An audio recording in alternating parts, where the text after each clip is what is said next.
The whole world has been played by this man, simply because besides the dreaded immortal king that strikes fear into all who hear his name, there's also the righteous and great warrior of light. These two legendary figures, as incompatible as fire and water, sworn enemies, are actually both his avatars. But who could have imagined that the former Seonghyeon Han was once a worthless waste with no signs of awakening? Until today, he hasn't left his home for 2 years. Suddenly, a news report interrupts on TV.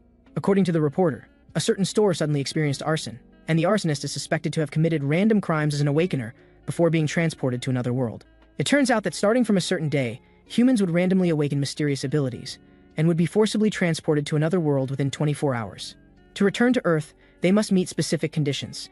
Therefore, very few people can come back alive. So some desperate people would commit self-destructive crimes before being transported. Seonghyeon Han was one of the victims. 2 years ago, he not only lost both legs but also his family. This led him to live in grief and hatred every day, without even the courage to step out the door, because no matter how much he exercised his legs, there were no signs of improvement. Gradually, the color faded from Seonghyeon Han's eyes. Just as he was feeling dejected and planning to end it all, suddenly there was a ding sound, host detected with suicidal thoughts. Akasha's system is connecting, innate skill avatar awakened, 24 hours remaining until transportation to another world. Seonghyeon Han was completely bewildered by this sudden notification. After snapping back to reality, he immediately began packing, because time flows differently in the other world. So to return to Earth, he must survive there for at least 10 years. Time flew by quickly, with only 3 minutes left before forced transportation. Seonghyeon Han had already packed large and small bags, but he couldn't bring himself to take that step. He even collapsed to the ground from fear. What to do? I'm a cripple with no survival skills. Going directly to another world would be suicide. Just as his thoughts were in turmoil, Seonghyeon Han finally remembered his newly awakened ability. He immediately shouted, "Activate skill, avatar!" Instantly, an exact copy of himself appeared before his eyes. Seonghyeon Han felt dizzy, because the avatar's vision was shared, plus the synchronized movements made him very uncomfortable and nauseous, but before Seonghyeon Han could get used to it, the system reminded him, 1 minute remaining until forced departure. Seonghyeon Han became dejected again. This avatar is as useless as me, what's the point? If only someone could stand on the transportation circle in my place. His words came to an abrupt halt. Seonghyeon Han looked at the expressionless avatar and had a sudden idea, so he immediately took control. Ding, awakener identity confirmed, beginning transportation. Watching the light screen and the figure gradually disappear and hearing the successful transportation, Seonghyeon Han breathed a sigh of relief as if a burden had been lifted. I didn't expect it would actually work. The transportation circle actually mistook the avatar for me. At this moment, the avatar was born in a fragrant forest with birds singing, bright sunshine, and blue skies. But Seonghyeon Han was in no mood to appreciate it, because the shared vision made him very uncomfortable. His stomach churned, and Seonghyeon Han couldn't sit still anymore. He quickly shouted to dismiss the summon, then rushed into the bathroom to vomit. But at least he had survived the transportation crisis. But the new problem was, what should I do with this super useless ability? Seonghyeon Han resummoned the avatar and was lost in thought. Suddenly there was another ding sound that startled him. Congratulations to the host for returning to Earth through your own power without using the karma shop. A great achievement has been unlocked. Rewarding the special interdimensional portal. Can instantly teleport to places you've been before, but can only be used once per day. Seonghyeon Han was stunned on the spot. He didn't expect his unintentional action would make him the awakener with the shortest time to return to Earth, and he also gained over 1.9 million karma. This was extremely precious, distributed based on influence in the other world. It could be used to enhance skills or return to Earth, but that required 1 million. Seonghyeon Han had essentially accumulated 10 years worth of karma at once. He didn't know if this was a system bug. What if it got recalled later? Better spend it quickly. So Seonghyeon Han opened the karma shop. The enhance ability values option caught his attention. He clicked and found that besides ability values and stamina, there was also enhanced recovery. He didn't know if it was what he thought, so Seonghyeon Han decided to spend 10,000 karma to try. Instantly, an electric current flowed through his body. Seonghyeon Han could clearly sense the injuries on his feet healing. He trembled with excitement, because that unfortunate incident not only brought him mobility issues, but also the pain of losing family and the heavy trauma of being shut in. Ding, recovery has exceeded standard values. New skill acquired, extreme regeneration. Soon 2 days passed, and the degree of improvement exceeded imagination. Seonghyeon Han could now walk normally. His face beamed with an excited smile as he continued to open the karma shop, planning to see what amazing effects enhancing innate skills would have. And it didn't disappoint. The avatar not only gained independent thinking but could also move freely. He also acquired a new skill, Mind Hub, which could ignore stimulation and emotions, only receiving the information he wanted. This meant that not only could he avoid the dizziness caused by crossing dimensions, even if the avatar got hurt, he wouldn't feel pain. So I can explore the other world from the comfort of my warm home. I can control my avatar as if I were playing a video game. Besides that, I can now summon 2 avatars. But over time I might not be able to tell who is who, so Seonghyeon Han decided to give them names. Avatar number 1 was called Hans, with the personal trait magic affinity. Avatar number 2 was called Harvey, with the personal trait tough. After everything was ready, Seonghyeon Han smiled. The long-awaited otherworld adventure begins. As his words fell, space rippled around Hans. Harvey had it rough though, because his task was to throw out 2 years' worth of accumulated garbage. Through shared vision, Seonghyeon Han saw the long-missed sunlight. But this time, he felt no anxiety or fear, perhaps due to the Mind Hub skill working. On the other side, Han successfully returned to the other world, and it was already dark. He muttered, "This seemingly peaceful forest, monsters won't come out, will they?" As soon as he spoke, a black panther leaped out from the bushes. Its eyes flickered with hungry ferocity as it immediately pounced. Hans quickly drew the short sword from his waist to defend. Disgusting saliva drooled out. Hans remained calm, just finding it filthy. He planned to end it quickly, swiftly drawing the short sword, then injecting magic power for a fierce stab. The Black Panther was instantly killed with one strike to the throat.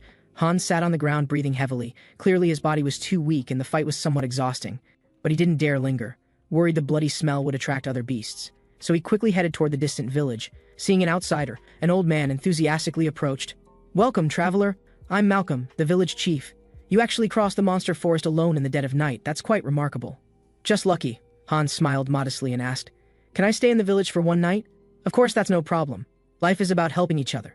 Then Hans happily replied, "Thank you so much." Hans didn't expect the people here to be so hospitable. The village chief not only prepared an empty room for him, but also took him to the tavern for drinks. Perhaps due to the alcohol, Hans quickly fell asleep, completely unaware that someone had entered. Meanwhile, Seonghyeon Han was eating fried chicken and drinking beer, feeling incredibly good. But Harvey was doing the training he had arranged. Seonghyeon Han's original intention was just to prepare for entering the other world. But seeing the avatars working so hard while he did nothing made him feel guilty. So he actively picked up his computer, planning to seriously research what kind of place the other world was, preparing to become a perfect strategist. But suddenly, an ominous premonition welled up in his heart. Ding, avatar death detected. All traits and accumulated data will be reset. Seonghyeon Han's pupils contracted sharply. What? Hans actually died? Could it be that old man's doing? He actually drugged the wine. Seonghyeon Han looked annoyed, feeling he had been too careless. But suddenly he sensed the avatar again. At this moment, in a basement somewhere in the other world, the old village chief frowned. I thought he could cross the monster forest alone. He must be quite capable, but he's just an elite skeleton. What a waste. The old man left in a huff. Hans then woke up. Ding, individual race changed to undead, acquired special skill decayed heart. What the hell? How did I become undead? And where is this place?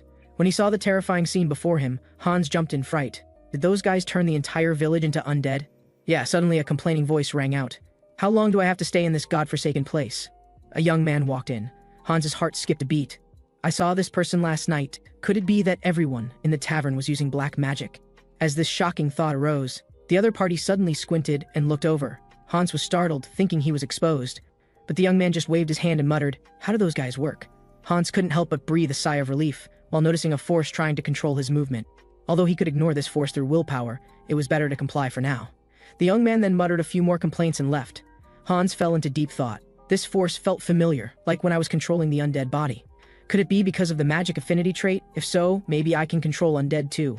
Soon a week passed. After hundreds of attempts, Hans could finally barely control one undead, but it was still very clumsy. Are elite skeletons really this pathetic?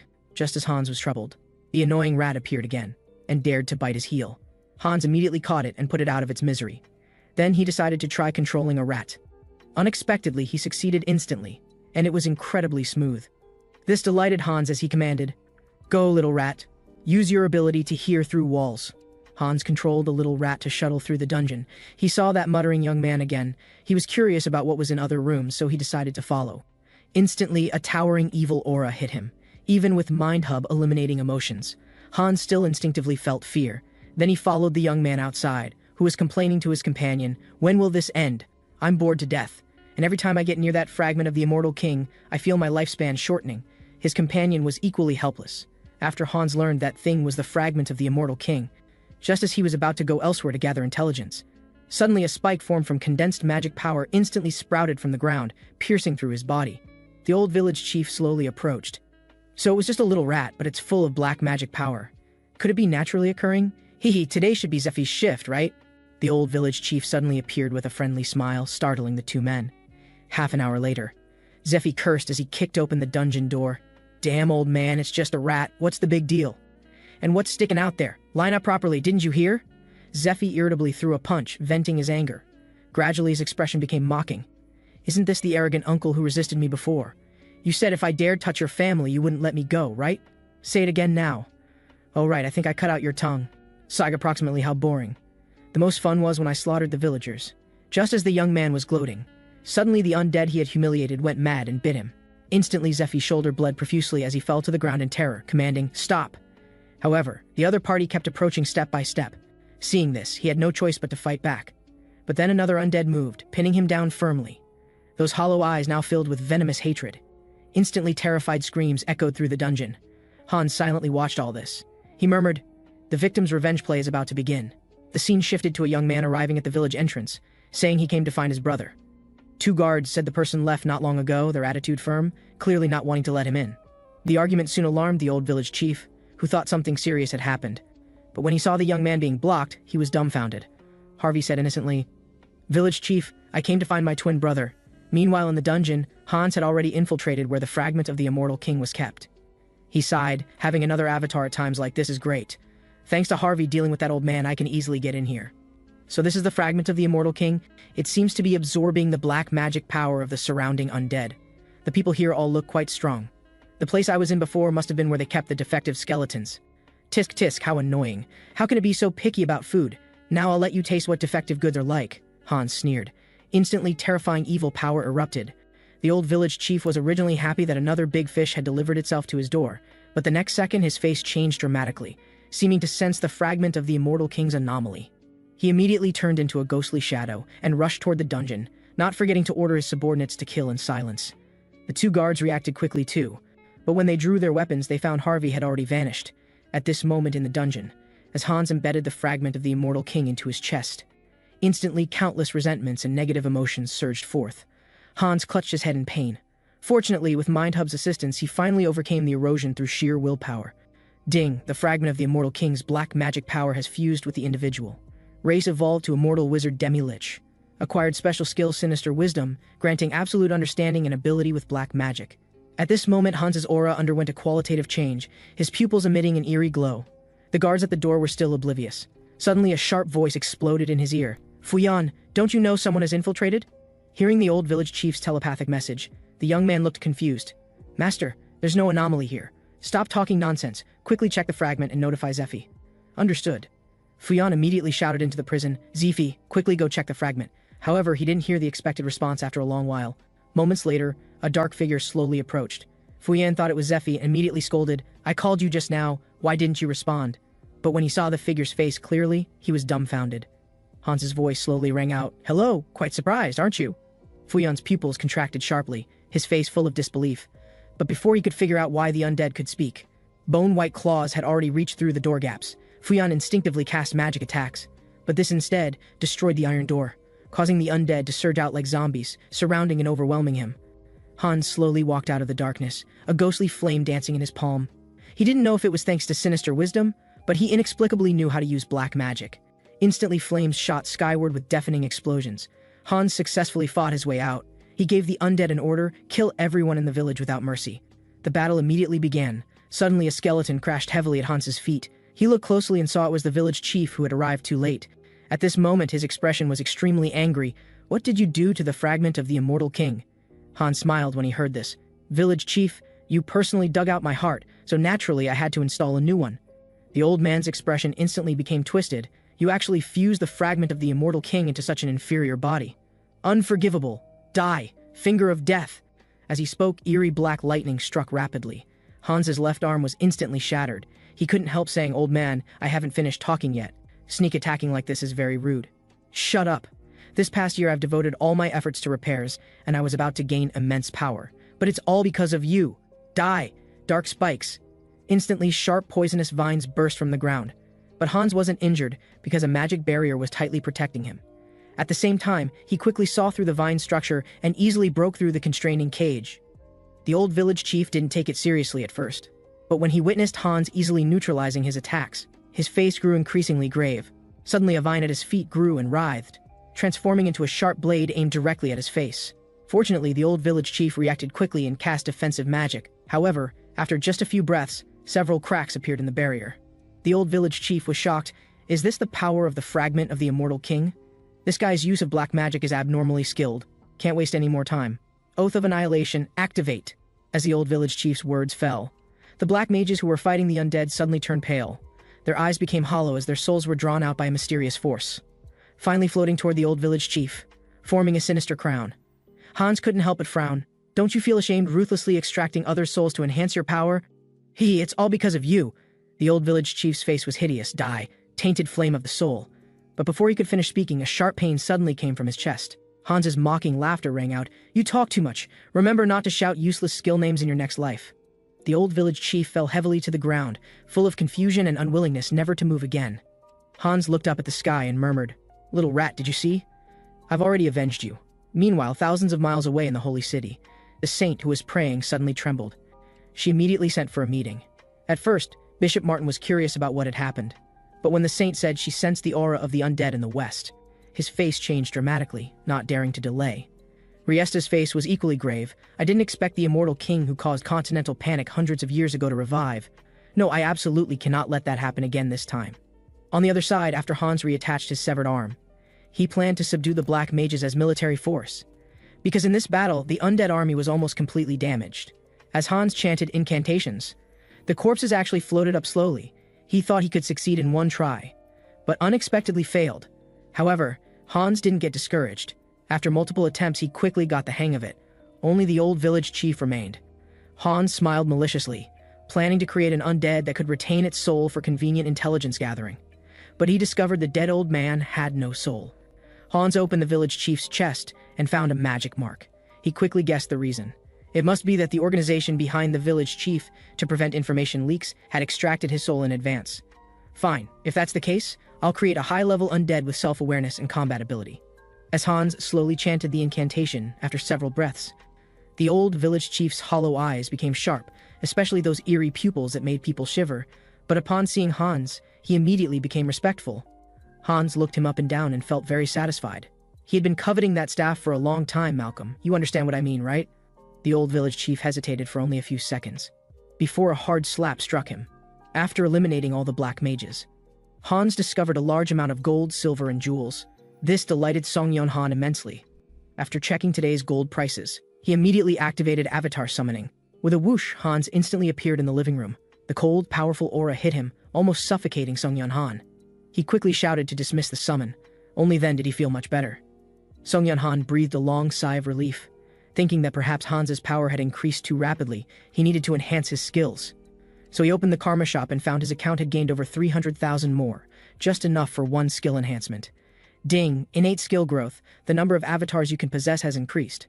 Mental power has exceeded standard values. Acquired new skill, clear mind, protecting the mind from external influence and mental attacks. Facing Hans again, Seonghyeon Han no longer felt the previous fear. What amazed him more was that he seemed to always acquire the skills he needed. After filling several handbags with gold, Seonghyeon Han came to a nearby gold shop. When they saw the densely packed, glittering gold, the staff were all stunned. They didn't dare neglect him and served Seonghyeon Han attentively. Until they saw him off, Seonghyeon Han was very satisfied with the service. Of course, he didn't come out alone, but had Hans hide in the shadows to avoid unexpected situations. Looking at the quiet, peaceful street, Seonghyeon Han was thinking his worries might be excessive when suddenly the gold shop behind him exploded. Two figures leaped out from the window. They exchanged glances, seeming quite satisfied with their haul, then quickly fled into the distance. Passers-by scattered and screamed, "It's villains! Call the police!" So-called villains were awakeners who used their abilities to commit crimes. Seonghyeon Han was stunned for a moment. Those bad memories surged up. Then a fist suddenly struck hard. "Get out of the way!" The two brushed past him. Seonghyeon Han covered his face and knelt on the ground. His whole body tensed as he trembled through gritted teeth. "Why can't I help with anything?" Meanwhile, the two robbers thought they could escape, but found their accomplice who was supposed to meet them lying on the ground. The werewolf looked concerned and called out, "Portal, what's wrong? Wake up!" But the next second, a figure walked out from the darkness. That cold chill made their hair stand on end. "Who exactly are you?" Seonghyeon Han didn't reply. Perhaps he himself couldn't do anything. But Hans was different. As black magic power surged in his palm, bone-white skeletons were summoned forth. The two immediately froze, cold sweat instantly soaking their backs. At the same time, the Awakeners Management Bureau that received the report was rushing over. But when they arrived at the scene, they were dumbfounded. The robbers were all seriously injured and unconscious. Clearly there had been intense fighting. And that person probably hadn't gone far. Everyone spread out in search. They didn't expect the person had slipped away right under their noses. Hans returned to his side. Seonghyeon Han stretched comfortably. That was quite satisfying. On the other side, in the other world, Harvey, who hadn't been seen for a while, came to a town. He was excited, thinking this trip would make him famous, but found the place looked quite run down. The streets were very empty and desolate. As Harvey walked, he looked toward a nearby alley. He saw a girl surrounded by two fierce, burly men. She kept saying sorry and asking if they could give her more time. The two were unmoved, warning her that she must hand over 2 silver coins within 3 days, or even God couldn't save her. Seeing this scene, Harvey didn't want to meddle, but the girl accidentally bumped into him. Diana quickly lowered her head and said sorry. Harvey didn't mind. He happened to need a guide, so he asked, "Little one, are you familiar with this town? If so, how about I hire you for 2 silver coins?" The girl was stunned at first, then excitedly nodded repeatedly. Soon it was dark. Under Diana's guidance, Harvey came to an inn. Along the way, he learned about her situation.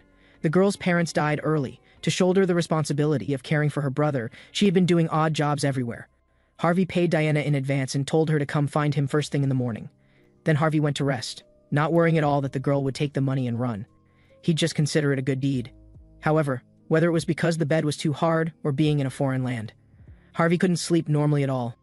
Feeling restless, he decided to open the window for fresh air, but found that it was only after 6 o'clock, and Diana was already waiting downstairs, and she even showed Harvey a bright smile.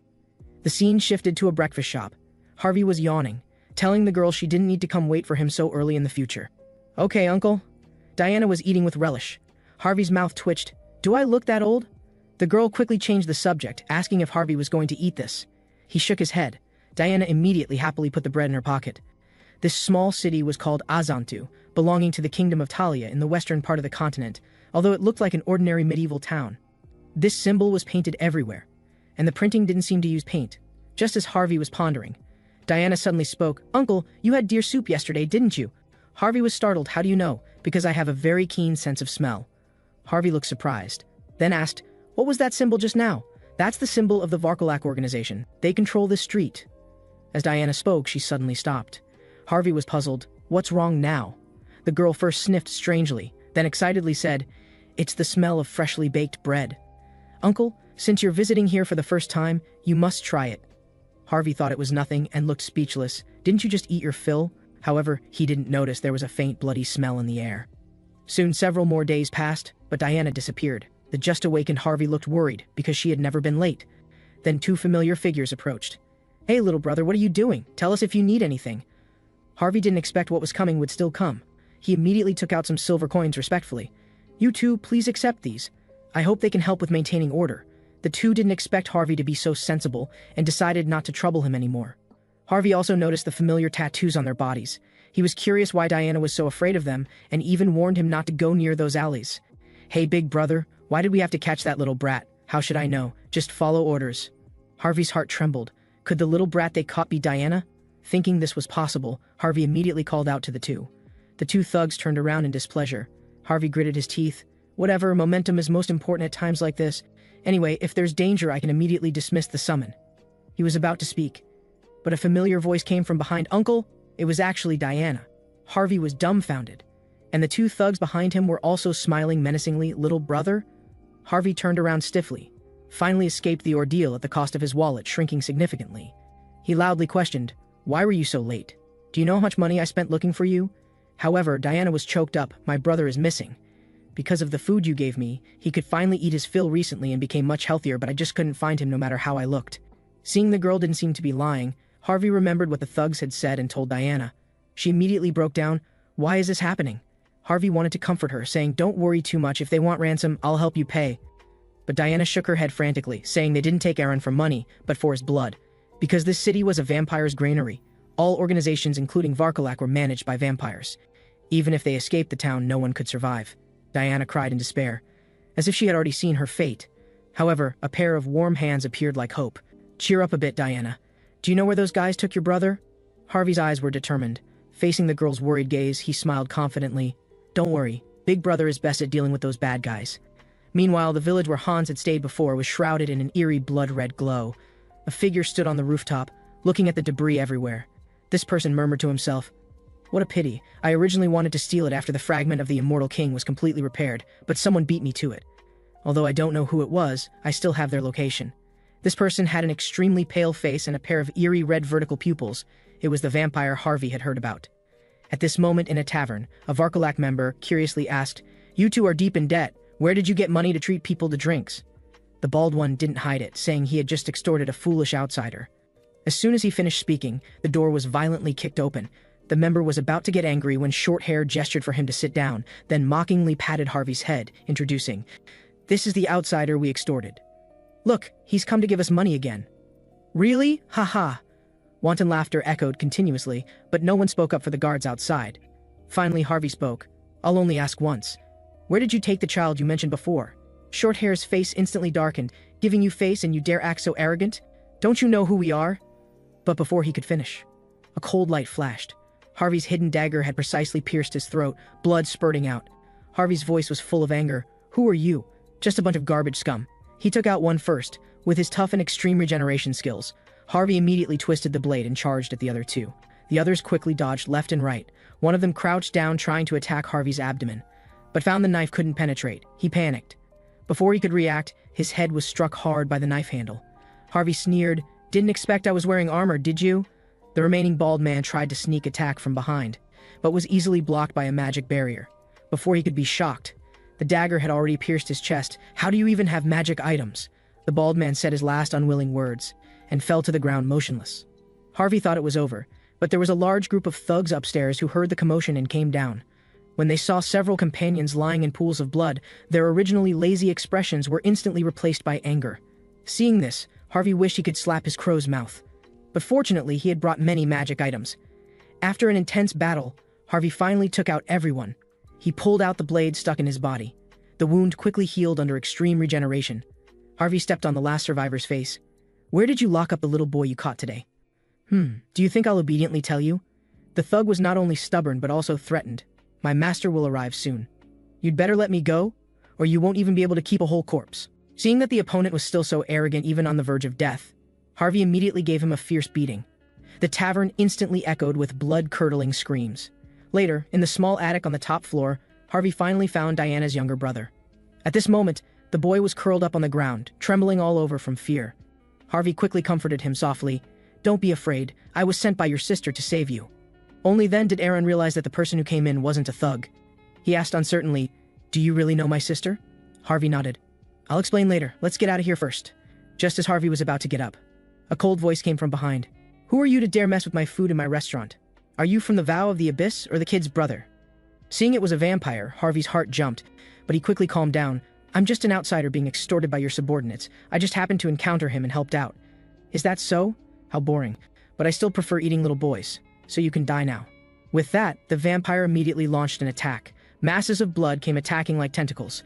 Harvey quickly grabbed the boy and dodged to the side. With a tremendous crash, the huge impact made the floor unable to bear the weight. Even the second floor collapsed with a big hole, crystal clear wine spilling all over the ground. Harvey endured the pain and anxiously shouted, "Aaron, are you okay? Wake up, now's our chance to escape." Aaron slowly regained consciousness, while the vampire jumped straight down from the third floor. He said with some surprise, "You actually dodged that attack just now, not bad reflexes. Just right for a warm-up before dinner." The vampire opened his sharp claws and rushed over. Harvey quickly pushed Aaron away, telling him to run quickly and not to come back no matter what happened. Then he picked up a sword from the ground to barely defend himself. Who would have thought the vampire's claws could also extend? Harvey was instantly scratched, even his protective clothing couldn't withstand it. The vampire showed a ferocious smile. "Your body is quite sturdy, isn't it? Although you're not the originally planned lunch, you should still be very delicious." The vampire couldn't help but lick his lips. Harvey clenched his fist, still wanting to fight back, but his entire arm flew off in an instant. The rich smell of blood stimulated the vampire's taste buds. He opened his bloody mouth, already unable to wait to taste it. Harvey knew he had no chance of winning. A sense of determination surged in his heart. If that's the case, then let's die together. Instantly, fierce flames enveloped him. The vampire quickly retreated. "This is a fire magic item. When did you hide it in your mouth?" "Of course it was when I fell to the ground. When I saw wine all over the floor, I had a premonition." The vampire became slightly serious. This madman couldn't be thinking of mutual destruction, could he? If this flame spreads to the ground, I'll be burned to death too.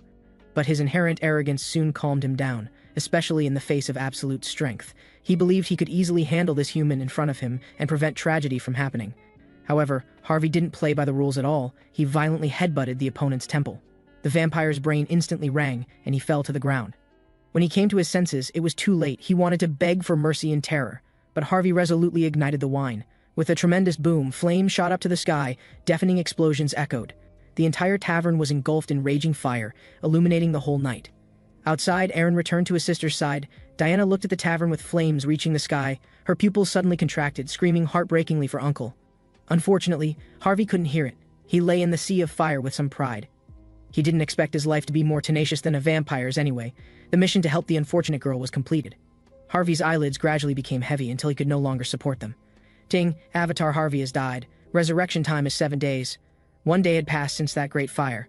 Although Diana was somewhat dejected, she was still very serious about her work, polishing customers' leather shoes until they were bright as new. Only after the customer left satisfied could she wipe the sweat from her forehead. Suddenly a gentle voice came from behind. "May I trouble you as well?" "Of course, no problem." The girl showed a standard professional smile, but when she saw who it was, she froze, her eyes instantly reddened. She excitedly hugged him. "Uncle, so you're all right." "Nonsense, do I look like someone who could be easily defeated?" Seonghyeon Han smiled, but he was lying. Because this avatar had truly died and needed 7 days to resurrect. To keep Diana from worrying, Seonghyeon Han simply decided to summon the third avatar to replace Harvey. Originally, he was worried Diana would notice something strange, but now it seemed he was overthinking it, because the avatar's soul auras were almost identical. Diana hugged him tightly, as if he would disappear if she let go. Suddenly, she remembered something and said worriedly, "Uncle, those vampires are looking for you everywhere. You should leave here quickly." Harvey gently patted her head. "Don't worry, I have a plan." The reason Harvey was so confident was because he had the immortal King Hans. Back at the inn, he was looking at the system panel. Discovering that the interdimensional portal's cooldown was actually 10 days, he had no idea danger was approaching. Suddenly, a black shadow broke through the window and instantly grabbed his neck. Harvey's heart jumped. He didn't expect to be discovered by vampires so quickly. The tremendous force made him unable to move. "You did this, didn't you? The traces of movement from the forest to here are obvious, and you just happen to be an outsider, still staying in our killed vampire's jurisdiction area." But what made the opponent frown was, Harvey not only had no aura of dark magic, he couldn't even sense any blood scent from his kind. "What are you talking about?" Harvey looked uncomfortable. "Heh, don't know, do you?" The vampire sneered. He directly bit down hard. Looking at the human's painful expression, he smugly wiped the blood from the corner of his mouth. "Now you can't lie." At this moment, Harvey only felt his blood boiling throughout his body, red veins bulging, until his eyes were completely bloodshot and he grew ferocious fangs. Funding, individual race has been changed to vampire. Obtained special skill bloodkin, low blood, skill extreme regeneration changed to revitalization. The vampire's cold voice came. "I'll ask you again, do you really have nothing to do with the vow of the abyss?" Harvey could clearly feel the pressure from his bloodline, and his blood was screaming, telling him to submit to the vampire before him, but Harvey could ignore it, because his mind hub had already suppressed the impulse. So he said, "Lord Wyrek, I'm just an ordinary traveler." The latter clicked his tongue. "Did I get it wrong? Fine. Come with me first, we have things to do." Harvey obediently followed behind, just right to gather some intelligence. Soon the two arrived at the vampire branch. The luxurious banquet hall was full of people. When they saw Wyrek arrive, the vampires immediately bowed respectfully. Toward Harvey they showed disdain. That couldn't be a low blood that Lord Wyrek newly recruited, could it? What is he thinking, actually accepting such a lowly bloodline? Harvey silently observed his surroundings. Suddenly a girl casually put her arm around his. "Hello, it's been a while since I've seen a new low blood. I'm called Rasilica, what about you?" Harvey was startled after saying his name. The girl handed over a wineglass. "As fellow low blood, you don't need to be so restrained. This is freshly squeezed blood. Have a cup." Harvey was somewhat resistant, but to avoid suspicion, he still accepted it. Before drinking, Harvey first smelled it. Instantly a strong desire to suck blood surged up. Even his mind hub could hardly suppress it. Harvey felt it was too dangerous to drink directly, so he blocked his sense of taste and smell. Seeing him finish it in one gulp, Rasilica felt he was very much to her taste. So she lifted Harvey's chin and smiled. "If you were still human, I'd be eager to suck your blood." Harvey smiled awkwardly. "By the way, you've been calling me low blood since earlier. What does that mean?" Seeing Harvey didn't understand vampire hierarchy, Rasilica explained. "We low blood have a status equivalent to knights in human society. Wyrak's kind of pure blood are nobles. And the tribe leader's true blood is equivalent to royalty. Finally, there's sacred blood. He's our ancestor and in existence we must absolutely obey." Harvey nodded thoughtfully after hearing this. At this time, Wyrek slowly walked out from the second floor, followed by 2 people. Also pure-blood vampires. The female was called Farita. The male was called Tiapol. Seeing that people were basically all gathered, Wyrek got straight to the point. The fragment of the immortal king that the vow of the abyss guys had is missing. Through sensing, we've confirmed it disappeared in our direction, but when it reached the vicinity, the aura disappeared without a trace. I suspect it has already infiltrated the town, so from today on, Everyone must thoroughly investigate their assigned areas and immediately report any suspicious situations. After hearing this, Harvey finally understood that the group of black magic users Hans had killed before were indeed people from the Vow of the Abyss. Soon the meeting ended. Harvey and Rosilika walked on the hot street, both very uncomfortable. But there was no choice. Rosilika sighed helplessly. Even pureblood Lady Farita went out to search. We can't hide. But I didn't expect the fragment to disappear. Looks like we moved the fragment here for nothing. Harvey immediately stopped in his tracks, looking surprised. We also have an immortal king fragment? Hearing the affirmative answer, Harvey was delighted. He didn't expect such an unexpected harvest, especially thinking that probably only one pureblood was guarding the fragment now. He became even more excited and eagerly asked, "Do you know the fragment's location?" Rosilika was amused by his words. "Do you think someone like me, a small fry, would know?" The scene shifted. Harvey was racking his brains trying to gather intelligence, but Diana actually said she knew the approximate location. It turned out that a year ago she briefly worked cleaning the cemetery. Every Friday, Varkalak members would go to the stone house nearby. Then a very terrifying evil aura would emanate from there. Harvey's eyes lit up after hearing this. He didn't even feel like eating dinner. He couldn't wait to go investigate. But Diana quietly called out to him, "Uncle, your scent is different from usual. Could it be?" Harvey didn't hide it and smiled. "I can't hide it from your nose after all, but don't worry, I won't harm you." Diana was speechless with her mouth agape. After struggling internally for a moment, she still mustered courage and extended her hand. "Uncle, if you really feel uncomfortable, you can suck a little of my blood. But not too much." Looking at the girl's slightly trembling hand, Harvey was both speechless and amused. "You don't need to worry about that. Just remember not to go out recently." After instructing the two siblings, Harvey sneaked to the cemetery Diana mentioned that night. One of the stone houses was emitting miserable screams. Inside, the lighting was dim and very eerie. A pureblood vampire was playfully looking at the trembling human before him. "Don't want to die, do you? Then I'll give you a chance. If you can wound me with that sword, I'll let you go. How about that?" That person seemed to grasp the last straw of hope.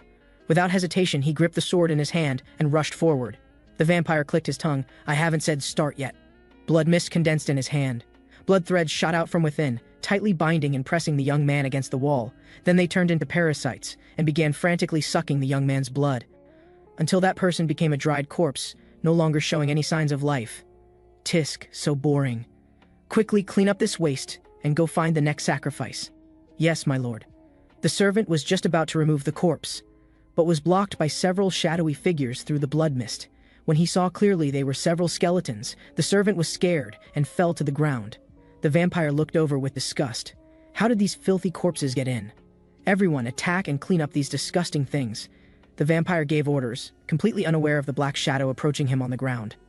Thorns instantly grew throughout the room. Dense dark magic permeated the air. The slightly injured vampire stared intently ahead. "Are you from the Vow of the Abyss? How did you know about this place?" Hans walked out from the shadows. He didn't speak, only continuously manipulating the undead. "Tisk, looks like you're not going to talk easily. But that's fine. After I break your arms and legs, asking you will be the same." The vampire swung out waves of blood blades, instantly cutting the undead in half at the waist. Hans remained calm seeing this. "Since you have such big words, let me show you this move." As he spoke, the originally broken undead bodies suddenly turned into bone spikes. The vampire still wanted to dodge, but his feet were entangled by two skeletal hands. "Damn, can't dodge." Just as the vampire was about to take the hit head-on, a shout came from behind. "My lord, are you all right? I'm here to help you." Seeing reinforcements, the vampire's face lit up just in time. "Did you get word out about the attack?" Harvey immediately answered, "Yes. Lord Wyrak's bloodkin are all outside working hard to clear the enemies. And I came in first to help you, my lord." "Very good, you focus on assisting me. That demi-lich's strength is not to be underestimated, but don't think about defeating him. Just try to delay for time and wait for reinforcements." But before he finished speaking, he felt a pain in his shoulder. The vampire turned around in shock, unable to believe that a low blood dared to attack him, and was even sucking his blood, with no intention of stopping. He immediately panicked and tried to resist, but his hands were firmly bound by dark magic. At this moment, the vampire finally realized that Harvey and that demi-lich were working together. But it was too late. His face had already begun to shrivel, and sensing the immortal king's aura on the opponent. The vampire was terrified. "Are you crazy? Stop it! Don't you know that feeding on your own kind causes mental contamination?" His voice abruptly stopped. Harvey sneered disdainfully, because mental contamination was completely useless against him. Ding! Individual inherited bloodline and gained skill blood magic. When Harvey wanted to try using this new ability to break the barrier, Hans said time was pressing. "Don't delay." Harvey had no choice but to use the most simple and brutal method. With a tremendous boom, a shocking explosion occurred inside the stone house. "Finally found it!" Hans and Harvey both looked toward the underground with joy. That's right, it was the second Immortal King fragment. Hans reached out his hand, but before touching it, he was repelled by a powerful evil thought. The negative emotions within were so strong that even his mind hub could hardly suppress them. This fragment's energy was too enormous. Hans immediately called all avatars to concentrate their mental power on him. With the combined mental power of 3, Hans finally subdued the second Immortal King fragment. His aura instantly surged, advancing to become an arch-lich. He also gained the special skill Forbidden Knowledge, absolute understanding of dark magic. And his original super recovery also upgraded to the special skill Immortality, able to resurrect infinitely as long as the source wasn't destroyed. Didn't expect I'd be one step too late again. Looking at Hans floating brightly in midair, he angrily shouted, "There he is!" The vampires looked up and immediately launched fierce attacks, but found they couldn't harm him in the slightest. In contrast, Hans just lightly waved his hand. A streak of dark flame tortured them until they cried in agony. At the same time, outside the city, a night squad just happened to pass by Azantu. They thought there was a fire in the city, but the experienced night captain sensed something was wrong. He immediately ordered everyone to turn back to the church and report the situation here to the saint immediately, because that wasn't ordinary ash, but a sign of the Immortal King's resurrection. At this moment, those vampires had been burned down to just piles of white bones. Witnessing everything, Wirak was shocked, because the opponent's aura was 10 times stronger than what he had sensed before. Hans slowly descended back to the ground. He lightly waved his bone staff. Instantly, dense black fog enveloped the two people ahead. That low blood immediately panicked. "Lord Wirak, this smoke seems to block perception. Let's quickly leave here." But as soon as he finished speaking, he was dragged out by a tremendous force. Wirak was startled, but could do nothing. He didn't even have time to react before being pierced by sharp thorns. Wirak let out a painful moan. Hans slowly walked in front of him.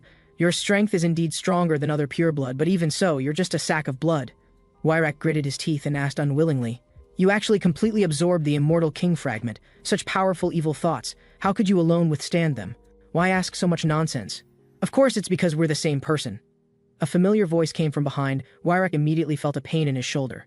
His blood was flowing away at an alarming speed. Until his death, he never confirmed whether it was the person he thought it was.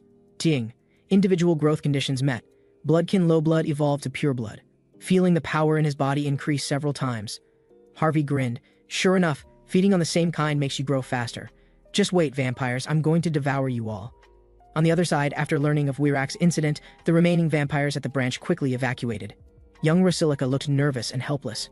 "Lady Farita, what should we do now?" "Return to headquarters and request reinforcements." Farita caught a falling piece of ash. The terrifying dark magic remaining on it made her understand she was no match for that person. And most importantly, the sun was about to rise. With the vampires gone, the Varkalak members were in trouble. They had no backing, hiding here and there, but were eventually all hunted down by Hans. Meanwhile, Harvey hired a small merchant caravan and left the town with the Diana siblings. Because he was afraid the two would go hungry on the road, Harvey made an exquisite beefsteak. The two siblings drooled with desire, and after one bite they exclaimed it was delicious. Harvey was very happy hearing this. Perhaps because they left that dangerous town, their expressions became much more cheerful. "By the way, you said your uncle runs a shop in Rafaela City to the east, right?" Diana nodded, but didn't know if he would welcome her. Harvey wasn't worried about this problem at all. If it really doesn't work out, giving him a large sum of child support should be fine, right? Thinking they would soon part ways, Harvey actually felt reluctant. Perhaps he hadn't interacted with people for too long. Seeing him spacing out, Diana asked quietly, "Uncle, are you all right? Are you hungry?" Harvey couldn't help laughing, saying he was still quite full. After all, he had just enjoyed several vampires. Soon night fell. On Hans's side, he had already refined all those corpses into undead, and made them walk into subspace one by one. This was new magic he had comprehended. Hans was thinking about what unexpected uses subspace might have besides storage, when suddenly another uninvited guest arrived. A sound of breaking wind rang out. A blood spear fast as lightning instantly pierced through his body. "You still dare to stay in town so leisurely? Aren't you looking down on us too much? Also, are you really from the Vow of the Abyss?" On the roof beam, 5 figures had appeared at some point. The leading vampire's aura was even more terrifying, reaching above pure blood. But Hans remained calm. "That's right, I am Hans from the Vow of the Abyss." "Bullshit! Those guys' stronghold was long ago conquered and turned to ruins. If I'm not mistaken, you're the one who stole the Immortal King fragment. What luck. Today this will be your burial ground." A crimson blood scythe suddenly struck down. Hans was instantly cut in half at the waist, but he still had the mood to joke. Really dangerous. With that, his figure turned into a shadow and dissipated. The vampire was slightly startled. She almost forgot that Hans possessed 2 Immortal King fragments. If she let him continue growing, he would definitely become a major threat later. Hans originally wanted to pull back some distance, but found space was sealed. The vampire sneered at him. "You can't escape. This is a barrier set up by the strongest blood magic user in my squad. You might as well surrender and die." Two blood claws suddenly attacked. Hans quickly sensed the barrier. Although he had ways to break it, the newly acquired power still needed time to master skillfully. "Looks like I can only use that move." Hans's voice was low. "I'll say it again. I am Hans from the Vow of the Abyss, and I am your god of death. I've remembered today's events. When we meet again next time, I'll definitely repay you 100-fold. Finally, Hans shouted, "Dismiss summon!" His figure instantly disappeared from the spot, before the others could figure out what happened. Suddenly, a black-robed person collapsed to the ground. The vampire's face was extremely ugly, because she recognized that silver arrow. At the same time, the blood magic user shouted in panic, "Lord Oval, something's wrong. It's the Holy Knight Order of the Divine Church. They've surrounded the cemetery and are approaching here." Oval was furious. "Damn lich. Did he stay in town to delay time just for this? Fine, you've completely angered me. No matter where you escape to, I'll find you and kill you." Meanwhile, in the real world, Seonghyeon Han recalled the Chunabu lines Hans said before leaving, and cringed so hard he was rolling on the bed, thrashing about non-stop. But thinking about single-handedly eliminating the evil vampire organization and saving helpless girls in the entire town filled him with a sense of achievement again. Seonghyeon Han couldn't help thinking, performing so excellently, he should have gained quite a lot of karma, right? Seonghyeon Han excitedly opened the system shop. When he saw over 700,000 points, he was stunned. How could there be so many? I clearly almost used them all up on upgrades last time. Could it be related to me instigating conflict between the dark magic users and vampires? Seonghyeon Han could only think of this possibility. So he stopped overthinking and directly clicked Upgrade. Ding, innate skill growth, summon avatar limit has been increased. Obtained special skill persona. This is a skill that uses avatars as containers to carry one's own emotions. This time Seonghyeon Han was finally certain that innate skill growth developed according to the user's needs. Don't look at how calmly he interacted with others in the other world, and even helped defeat powerful enemies. But he could do this because subconsciously he thought it was a game. The Seonghyeon Han in reality was still that otaku hiding in his room, escaping reality. At this moment, those negative emotions like loneliness and sadness that had been suppressed for so long came flooding in like a bursting dam. After a long while, he said, "Hans, transfer my accumulated emotions to you." The latter said nothing, just silently accepted. Soon Seonghyeon Han felt his chest lighten. Though the emotions hadn't disappeared, they seemed to be stored in a drawer. Seonghyeon Han turned and asked worriedly, "Hans, are you alright after absorbing those emotions?" "Don't worry, life is accompanied by pain and despair. I don't feel much about it now." Seonghyeon Han looked stunned, never expecting that one day he'd be comforted by his avatar. Maybe avatars that carry emotions develop corresponding personalities. Hans laughed maniacally, as if he was the embodiment of the world's evil. With that, the building across suddenly exploded tremendously. Seonghyeon Han's heart jumped. Villains again?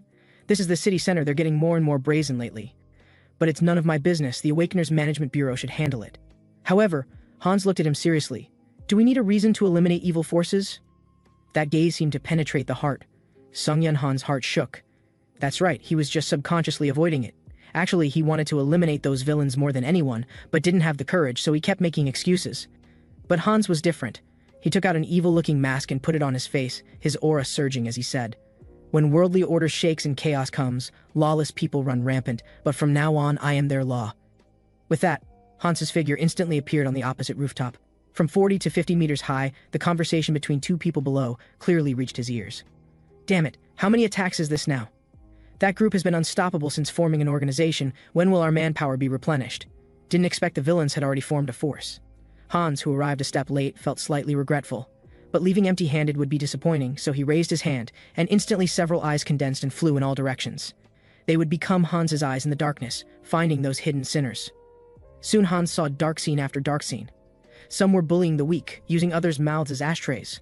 Some were drunk and beating their wives. Others were sneaking into houses to steal at night. Hans saw everything clearly.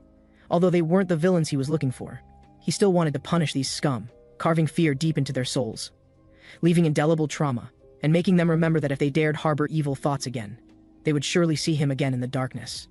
The same scenes played out throughout the city. Hans was gradually becoming familiar with his new power, but it wasn't enough. He wanted to clean the city even more thoroughly. Soon a new day arrived. Hans, who had cleaned up scum all night, felt extremely refreshed. Although the dark eyes helped a lot, the defect was obvious. They couldn't see light, so Hans needed more effective methods to find enemies, but it wasn't good to directly release undead in the city. How should I solve this? Hans was already troubled, but then a bird actually dared to defecate on his head. Hans was immediately furious, just about to teach these stinking birds a lesson, but suddenly slapped his forehead. Ubiquitous yet inconspicuous. Able to move freely, isn't this exactly what I need? At this time in the otherworld, Hans occupied a goblin nest near Azantu. He was researching a magic that could control animals at will. His head was splitting from it because he needed the familiars to look completely inconspicuous and have strong infectivity, so magic power control had to be extremely precise. Hans finally understood why programmers went bald at such young ages. He slowly exhaled black breath. Looking hopefully at the black cat in the cage, the black cat suddenly trembled, then underwent horrifying mutations, its face becoming ferocious like it had rabies. The experiment failed again. Only then did Hans realize. 3 weeks had passed in a flash, and he only had the last test subject left. Holding on to his last hope, Hans grabbed the fluttering pigeon and calmed it down. He held his breath and precisely adjusted his magic power, then slowly exhaled black breath again. The pigeon was instantly enveloped by black fog. After brief dizziness, it suddenly spread its wings and flew out of the cave. Hans's face showed joy. The first step of being inconspicuous finally succeeded. Next was to test infectivity. The pigeon flew back to its flock. The barely detectable dark magic on its body quietly spread, quickly infecting other companions. Hans's lips curved up, finally succeeded. He immediately ordered, "Go, become my spies, spread the seeds to more animals." Soon half an hour passed. Hans sat cross-legged in the cave. He had said it so familiars would immediately send back intelligence when encountering monsters. Now he just needed to check if he could receive it smoothly. But gradually Hans sensed something was wrong. Noticing the familiar on the ground was acting strangely. It seemed like it was fleeing and seemed afraid, but if it encountered a monster, it should send intelligence back to me. Because the mouse was small with obstructed vision, Hans could only hear horse hooves through its ears. From this he judged it should have encountered humans. His heart jumped. How could there be people in this remote place? It turned out the Holy Knight Order was still searching nearby. Their Archbishop Lassius suddenly received a message from the Saintess, saying they had recaptured the Immortal King's aura in their northwest direction. Lassius clasped his hands together. "Thank you, Saintess. We absolutely won't disappoint your intelligence." At this moment Hans discovered through his familiar that he was actually surrounded. Suddenly an arrow shot toward the pigeon he was controlling. Knight Captain Tuscan shouted sternly, "Hans of the Vow of the Abyss, your cunning schemes won't work on us. No evil force can escape God's scrutiny. Surrender now." Hans didn't expect the church people to come. This was troublesome. Divine power and dark magic were mortal enemies. He was about to ask how they knew his location. But the opponent didn't give him a chance to speak and slashed with a sword. "I won't give you a chance to speak. Don't think you can bewitch me with your silver tongue." Hans looked speechless. "Fine, I'll play with them a while, then find a chance to escape." He struck out with his palm. Instantly magic energy surged. Tuscan wasn't to be outdone either. Divine light blazed in his palm, instantly dispelling the darkness. Hans took another sword strike head-on. His voice was low. "Are you going to condemn me, one who punishes evildoers? Shut up. From the moment you touched forbidden power, you became complicit with evil." Ridiculous, what kind of twisted logic is that? Hans wanted to strike back, but found his magic was blocked by something, and a fist was already coming at him. Hans instantly flew backwards and crashed heavily into the wall. Only then did he notice there were people standing on the cave roof, and their singing was weakening his power. Hans was very annoyed, especially wanting to kill them directly, but finally restrained himself. "Choir members, now, bind him!" Tuscan leaped up and thrust his holy sword down with full force, pinning Hans firmly to the ground. At the same time the singing changed tone, turning into chains that wound toward Hans, sealing him in mid-air. Damn, I was too careless. Now I can't move, and can't even use magic. Hans looked ugly as he joked, "You really went to great lengths to catch me. Of course, no evildoer can break free from this binding. Have you given up resistance? Now?" Hans laughed after hearing this. "How is that possible? You're too naive to think you can catch me with just these people. Remember, if I want to leave, no one can stop me." Tuscan heard this, and divine light gathered in his palm, throwing it fiercely. "Although I don't know what you're planning, do you think I'll stupidly let you escape?" Hans saw this and sneered. "It's useless. No matter how solid the binding, it can't lock me up." Finally he shouted, "Dismiss summon!" His figure instantly disappeared without a trace. Tuscan's eyes widened in disbelief. How is this possible? How did he escape? After escaping from the Holy Knight Order, Seonghyeon Han lay on the bed with a headache, feeling he had made too many enemies. Besides the Vow of the Abyss and the vampire families, now he had added the Order of the Divine, one of the continent's strongest forces.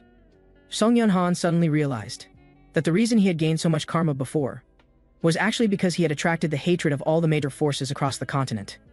He shook his head irritably, deciding to focus on completing his unfinished tasks for now. Soon night fell, and Hans appeared in a small alley, muttering, "It's time to harvest the fruits of this period's research." As he spoke, a dark mist attached itself to a stray cat. Its vision was completely captured by Hans, yet it remained completely unaware. Then the dark mist spread to other stray cats, all becoming Han's eyes and ears. Soon, 1 told 10, 10 told 100. Any disturbance throughout the entire city could not escape Hans's eyes. Immediately, the first target appeared. Terrified pleas for mercy echoed from a female streamer's home. "Please spare me, sir. Whether you want money or something else, I'll give you everything." The girl kept backing away. Suddenly seeing someone passing by the window, she immediately called out, "The handsome guy with glasses, I've been kidnapped, save me!" However, that person walked straight past as if he hadn't heard anything. The pervert grabbed the girl's hair with a wicked grin. "Stop screaming! Under my ability's isolation, no one will hear you even if you scream your throat raw to save you. Just obediently become my collection. Who told you to sing so beautifully?" The pervert smiled wickedly, just as he was about to strike the killing blow. Suddenly, a figure burst through the window. Hans's voice was low. "Your ability is not bad, being able to isolate sound and turn invisible, but unfortunately, it's useless against me. Your disgusting deeds end today." The big man hurriedly took the girl hostage and shouted, "Who are you? How did you get in? If you don't explain clearly, this woman is dead. Is that so?" A dark mist quietly spread. The girl was instantly transferred to Hans's hands. The big man was both shocked and furious, trembling with rage. "You dare steal my prey, you're seeking death." The big man charged with a knife. But before he could get close, vines formed from dark magic tightly bound him.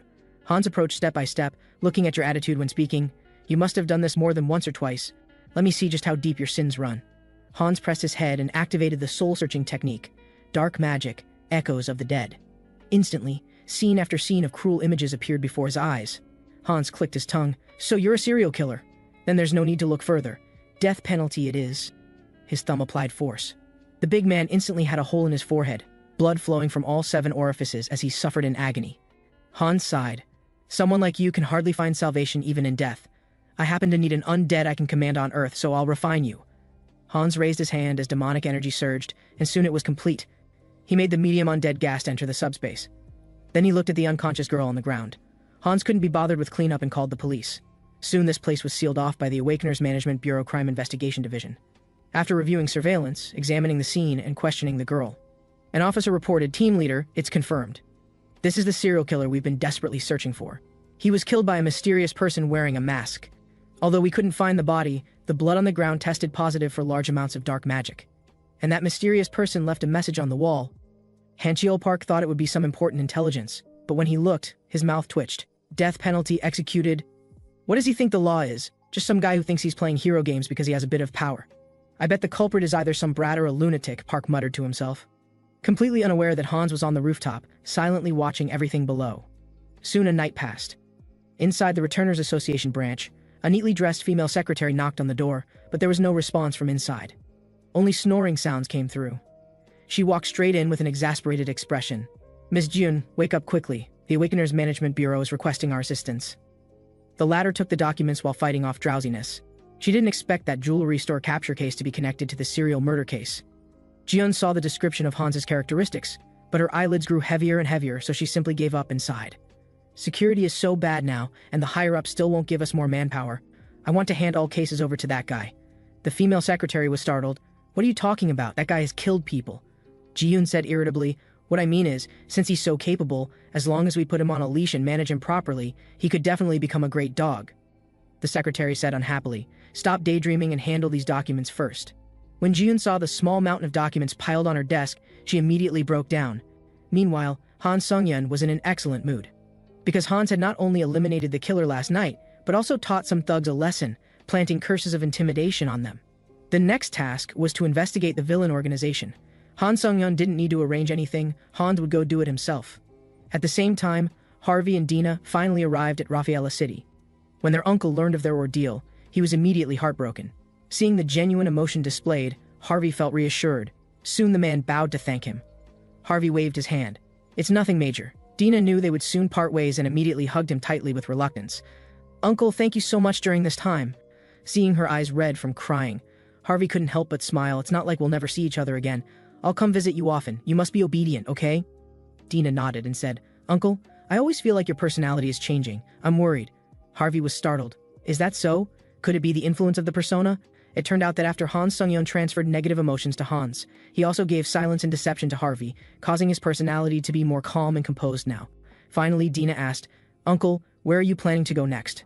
Harvey didn't hide it and looked toward the west. "I plan to take this opportunity to visit the Holy Land." After several days of travel, Harvey finally arrived at the Kingdom of Talia. This was the headquarters of the main god sect. He walked into a deserted alley, finally summoning back the original avatar Harvey. His personal trait Tough had already upgraded to Warrior's Body. This allowed him to gain additional amplification from experience and skills obtained through training or combat. The substitute for Harvey said, "All right, I can't stay here long. Take this, you go act in the open." Harvey nodded, then came to the Holy Land Church. He directly poured out an entire bag of gold coins. The person in charge was stunned. "My God, how much money is this?" Harvey said devoutly, "This is all the money I have. I want to dedicate it all to God and become a paladin." Since the current avatar's identities were basically all evil dark beings, Harvey decided to seize this opportunity to become a light knight wielding a holy sword and respected by all. The bearded man excitedly slapped the table. "Very good, what a spirited young man. This instructor will definitely train you into an excellent paladin." The white-bearded old man beside him was immediately shocked. "Sir Marco, even if he donated a lot of money, you can't just let someone of unknown origin become a paladin." "Haha, clerk, you don't need to worry about this. Evil beings will inevitably reveal their true nature when receiving paladin training." Then he looked at Harvey. "How about it, recruit? Do you have confidence?" Of course, Harvey's eyes were filled with determination. However, things were completely different from what he imagined. Paladin training was utterly insane and crazy. Not only did they have to do squats while holding iron balls weighing over 100 pounds every day, they also had to sing hymns and repeatedly pray to God while exercising. It was said this could not only repair broken flesh, but also strengthen faith and enhance holy power. Harvey admitted this method was indeed effective, but was it really necessary to be this crazy? After a month of hellish training, Harvey had developed 8-pack abs. His outstanding temperament made him a total heartthrob who could captivate countless girls. Completely different from those pure muscle men. Suddenly he heard two instructors discussing him. "Marco, this recruit you brought has quite remarkable strength. He can handle such high weight without even receiving baptism. Especially his shoulders and lower body. Compared to before, he's like a completely different person. I really look forward to seeing how much he can improve after baptism." Harvey immediately felt something was wrong. "Why are you looking at me and drooling?" Time flew by, and 3 months passed in the blink of an eye. Under the enhancement of Warrior's Body and super recovery skills, Harvey's muscle definition became increasingly pronounced. He had just finished wiping off sweat and was preparing for the next training session. Suddenly, instructor Marco called him over. "Sir Harvey, you just finished training your upper body. How about we train the lower body together?" Another instructor also came over, saying they should have a sacred chest bump. Watching the two flexing their chest muscles and inviting him, Harvey's mouth twitched as he roared internally, "Can you muscle perverts stay away from me?" Soon, the day of baptism suddenly arrived. Harvey and his friend Rowan, whom he met during training, went to the assembly point together. Suddenly, a crowd gathered ahead, surrounding two figures. It was Archbishop Lachius and Lord Tuscan returning from their expedition. Harvey was startled after seeing them. Wasn't that person the paladin who drew his sword against Hans? He had been away for so long. Could he have been searching for Hans this whole time? Soon the recruits gathered in the church. After the high priest gave a speech on stage, he began calling names for the trainees to come up for baptism. Rowan whispered, "Usually this event only happens twice a year. Why is it being held so soon this time?" Harvey had already guessed the reason. Probably to hunt down the Immortal King's descendant, the Paladin Order urgently needed to replenish their ranks. But saving time was good news for Harvey. Soon it was Rowan's turn. The high priest raised his hand and asked, "Are you willing to dedicate everything to God?" "I am willing," Rowan answered without hesitation. Those receiving baptism must dedicate all their mana to God, thus they can never use magic again. But in return, God grants blessings, allowing them to gain powerful holy power. The strength of the blessing depends on faith in God, so the purer and more genuine the faith, the more likely one is to become a powerful paladin. Finally, it was Harvey's turn. He remained composed, having already devised a strategy. First, use the persona skill to infuse himself with faithful emotions. Then use the mind hub to filter out distrust and doubt. This way, when the high priest extracted mana, there would be only pure faith. Finally, and most crucially, to receive the maximum blessing, Harvey had all his avatars concentrate their mental power on himself. In an instant, light blazed forth. The holy power actually shot up to the heavens, reaching the top of the divine statue. Everyone present was shocked beyond belief. The high priest clapped his hands repeatedly in praise. "Lord Harvey, you are truly remarkable. Having just received baptism, your faith is already so firm and pure. Of course, don't be proud of this. You must continue to strive for improvement." Harvey nodded in acknowledgement. Ding, acquired skill Holy Baptism enhances avatar potential and allows more effective sharing of each avatar's mental power. So this is holy power? Harvey mused to himself. He had originally worried that false faith would be exposed, but fortunately he got through it, though it wasn't entirely. Because during baptism, Harvey felt as if God was watching him, so he only dared use this power for righteous purposes. At this time, in a quiet room, Archbishop Lachius looked worried, because after several months, they hadn't even found a shadow of the Immortal King's descendant, and he really had no face to meet the same tests.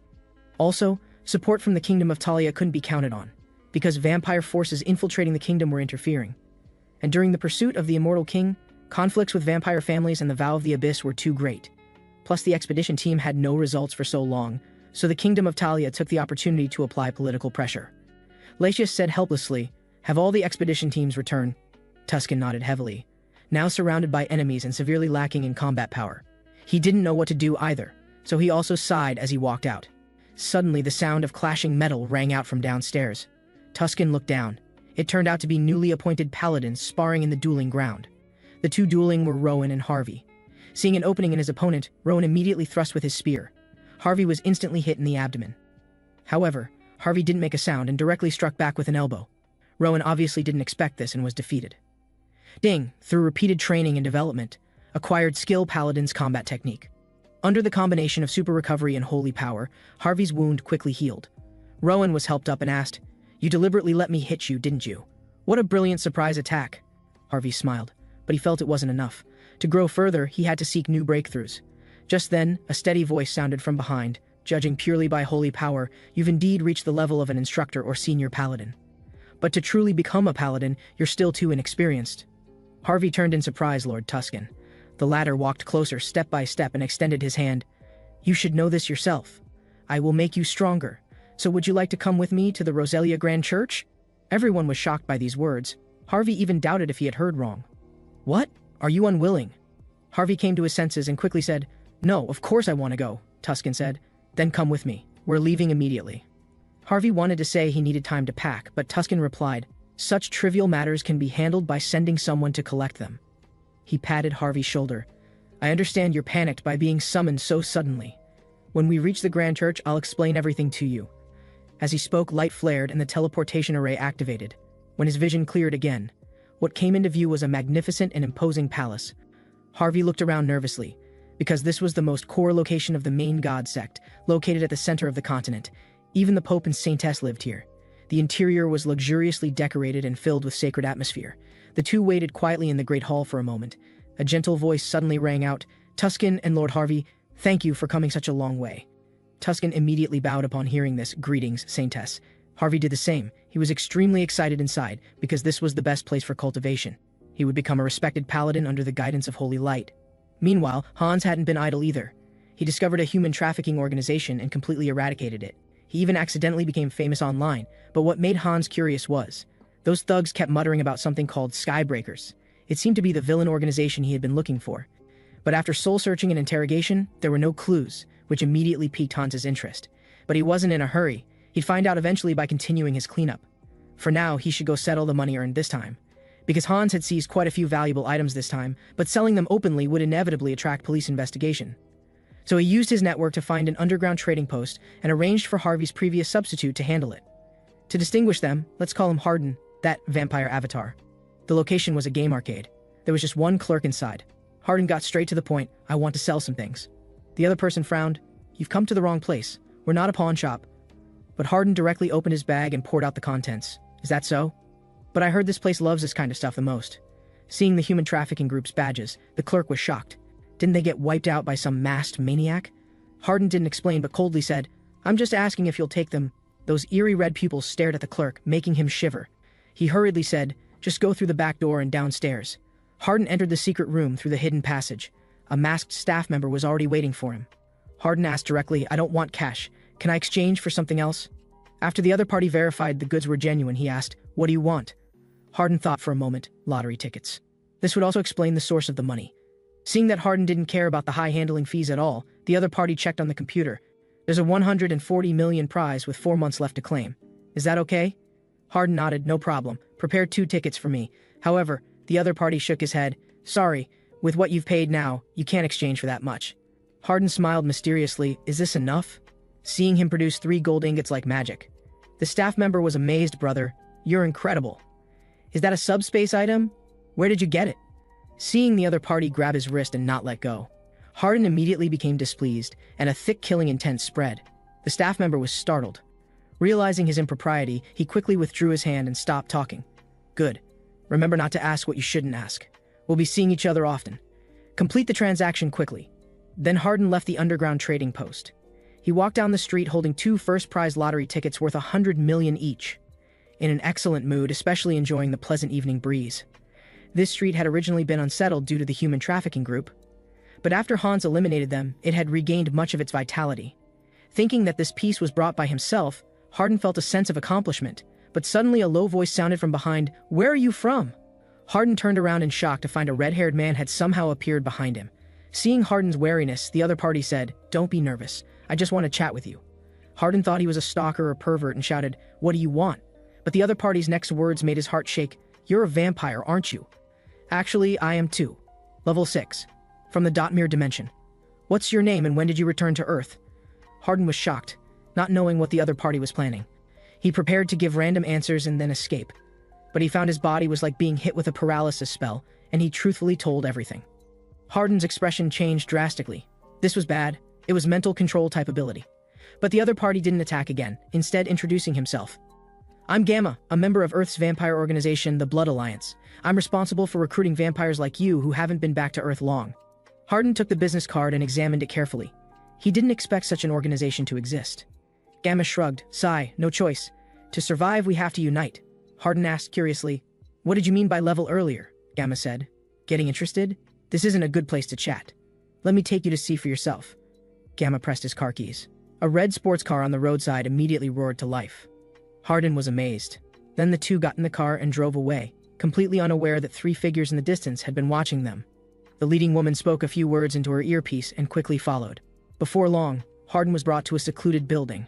Inside it was very eerie. Several black-robed figures stood there with a magic circle drawn at their feet. Gamma explained, "This magic circle was invented by our Blood Alliance to detect vampire factors. If you want to know your level, hurry and stand on it." Hearing the other party's intentional or unintentional urging, Hardin immediately became suspicious. But anyway, if he sensed danger he could cancel the summoning, so he suppressed his doubts and walked on. Hardin looked around, becoming more shocked the more he saw, because this magic circle actually fused together multiple different system ability laws like black magic, sorcery, curses, and alchemy. You must know that about 20 years since returners appeared, magic items were still quite rare. Magic technology also couldn't break through bottlenecks, the fundamental reason being that ability laws from different dimensions had huge differences. But this Blood Alliance organization could actually unite so many different source powers as one. It seemed they were more unfathomable than he thought. While thinking, a black-robed figure had already approached, telling Hardin to extend his hand. Then the dagger cut and blood gushed out, the blood strangely condensed into 5 blood pearls floating in the air, representing Hardin's 5th level. The black-robed figure examined them carefully and said, "The connections between your blood pearls are quite solid, indicating your regeneration ability is strong. It seems Auterica's purebloods are probably around level 5 to 6. Gamma finally stopped pretending and smiled. "I was originally worried when he said he came from a dimension I'd never heard of. Turns out he's only 5th level. No need to cut off hands and feet then, just attack directly." The black-robed figures responded in unison, "Yes, Lord Gamma." In an instant, the underfoot glow blazed. Hardin knew such a complex magic circle couldn't just be for detecting levels. Just as he was about to summon Hans for assistance, suddenly banging sounds came from the door. The next second, 3 figures rushed in. "Nobody move! Gamma, I'm arresting you on charges of kidnapping and murder." Gamma looked displeased. "Soren Jin, it's quite rude of you to suddenly barge in." Hardin was surprised. "Who is that woman? I feel like I've seen her somewhere." "Gamma, release that vampire and surrender obediently." He, Soren Jin, you really are a loyal and naive watchdog for the Blood Alliance. We vampires are clearly far superior to humans in strength, so why should we follow Blood Alliance rules and live like rats in the shadows, looking at human faces? "Shut up," Soren Jin said angrily. "Isn't this all because of you radicals acting recklessly?" Gamma sneered coldly. "Maybe that's what you think, but what about your companions?" Before Soren Jin could react, the burly man behind her suddenly attacked, striking viciously at the woman beside him. Soren Jin turned back in shock. "Minyoung, what are you doing?" But before she could finish speaking, claws had already pierced her abdomen. Intense pain hit. Soren Jin's face went pale as she collapsed to her knees. Only then did Minyoung speak. "You ask why I betrayed? The reason is simple. In my dimension, I was a lord with a castle and status. But after returning to reality, I could only live in a basement and work as a broken security guard at a nightclub. So now you understand, don't you?" Soren Jin had nothing to say. "Then what are you kidnapping these vampires for? Are you planning to rebel against the Blood Alliance?" Gamma wasn't afraid of exposure and openly said, "Although it's hard to gain karma points in reality, and thus impossible to become stronger. Through our relentless research, we finally found a shortcut." Soren Jin was shocked. "You couldn't have committed the taboo, could you?" Gamma laughed coldly. "Otherwise, where do you think those kidnapped vampires went?" Seonghyeon's pupils contracted. Don't tell me you want to create a berserk vampire again? Have you forgotten why we suffered such persecution in the first place? Berserk vampires refer to those who hunt their own kind, rapidly increasing strength by combining different vampire factors. Vampires from different dimensions are even more effective, but mental contamination is also more severe. So if unable to control the contamination, they become berserk vampires, starting to lose reason and go berserk, becoming abnormally obsessed with blood. So after the first berserk vampire appeared, vampires were seen as the most dangerous beings in the world. Hearing Seonghyeon's accusation, Gamma scoffed, "You don't need to worry about that. Through our relentless research, we finally found a way to eliminate evil thoughts from blood, and you will become excellent materials. Because this magic circle isn't just for identifying vampire factors. It can also refine vampires into pills with no side effects." Seeing the pill taking shape, Minyoung said impatiently, "I took the risk of being caught. You should fulfill your promise now." "Of course. Here, this is what I promise to give you." Minyoung grabbed the thrown pill without hesitation and swallowed it in one gulp. Instantly his pupils filled with blood, veins bulged all over his body, and he roared as bone spikes grew from within his body. Minyoung was excited, feeling his whole body full of power, but he wasn't satisfied yet and grabbed Seonghyeon, indicating he wanted more. Gamma said calmly, "Don't be impatient. I know you're quite excited from becoming stronger. But there are still customers waiting in line ahead." Just as Gamma looked smugly at Seonghyeon, Hardin suddenly stood up, the fear on his face long gone, revealing a bloodthirsty grin. "I didn't expect hunting different dimensional kin to have such amazing effects. I can't wait to devour you all." As he spoke, a crack opened at his feet. The immortal King Hans teleported down with his minions. Minyoung had never seen undead and immediately felt intimidated. Gamma forced himself to stay calm, telling his subordinates not to panic and maintain formation. Soon the undead had charged close. Minyoung was forced to fight, but found these skeletons were completely useless. So he gained courage and roared, "Go to hell!" Watching the big guy charge at him, Hans remained calm. His staff lightly tapped. Sharp thorns immediately shot up from underground. Minyoung couldn't react in time, his body instantly pierced and pinned in midair. Hardin immediately pounced, biting the throat and beginning to suck greedily. Gamma's pupils shook in shock. What is that maniac doing? Is he trying to directly hunt his own kind? At this moment, Minyoung completely panicked. He could feel his blood draining madly but was powerless to struggle, finally becoming a dried corpse, while Hardin's mental contamination also increased as the other's blood contained various impure thoughts. Fortunately, the mind hub helped resist. Suddenly, Hardin's old fangs began to fall out, actually growing even sharper new teeth. It seemed different vampire factors were combining and evolving. Ponain Ding acquired special skill hybrid evolution, physical abilities greatly enhanced. When obtaining other vampire factors, can plunder the opponent's abilities. Suddenly, Hardin's bones began creaking, and sharp bone spikes also grew from his arms. Not bad. He laughed with satisfaction. I happen to need an organization to run errands for me. How about entrusting this job to the Blood Alliance? If anyone dares resist, they either become my food or join my undead legion. Of course, Hardin wasn't full yet. Naturally, he wouldn't let this group go. Unding, acquired new skill Identify, can detect the opponent's physical condition and ability values. This ability is quite good. Hardin was excited. Now only Gamma was left. He screamed in terror, "What's happening? You clearly hunted your own kind, so why wasn't your mind contaminated?" "Oh, you really want to know? Then I'll generously tell you. Just don't listen to those voices echoing in your ears while sucking blood." Bullshit. Gamma didn't believe it and began struggling desperately. But the next second, intense pain hit and he let out a miserable scream. Ding, acquired new skill Shroud. At this moment, Gamma's face was withered and skin shriveled. With only his last breath left, Hardin directly performed soul searching, discovering Gamma had a superior called Beta. And the Blood Alliance actually cooperated with Skybreakers, with this complex magic circle technology also provided by Skybreakers. After simply cleaning up the scene, Hardin drove away in Gamma's sports car. On the road, the unconscious Seonghyeon woke up. She thought she was still in danger and mistook Hardin for Gamma, immediately preparing to fight desperately. Fortunately, Hardin reacted quickly and shouted, "You've got the wrong person!"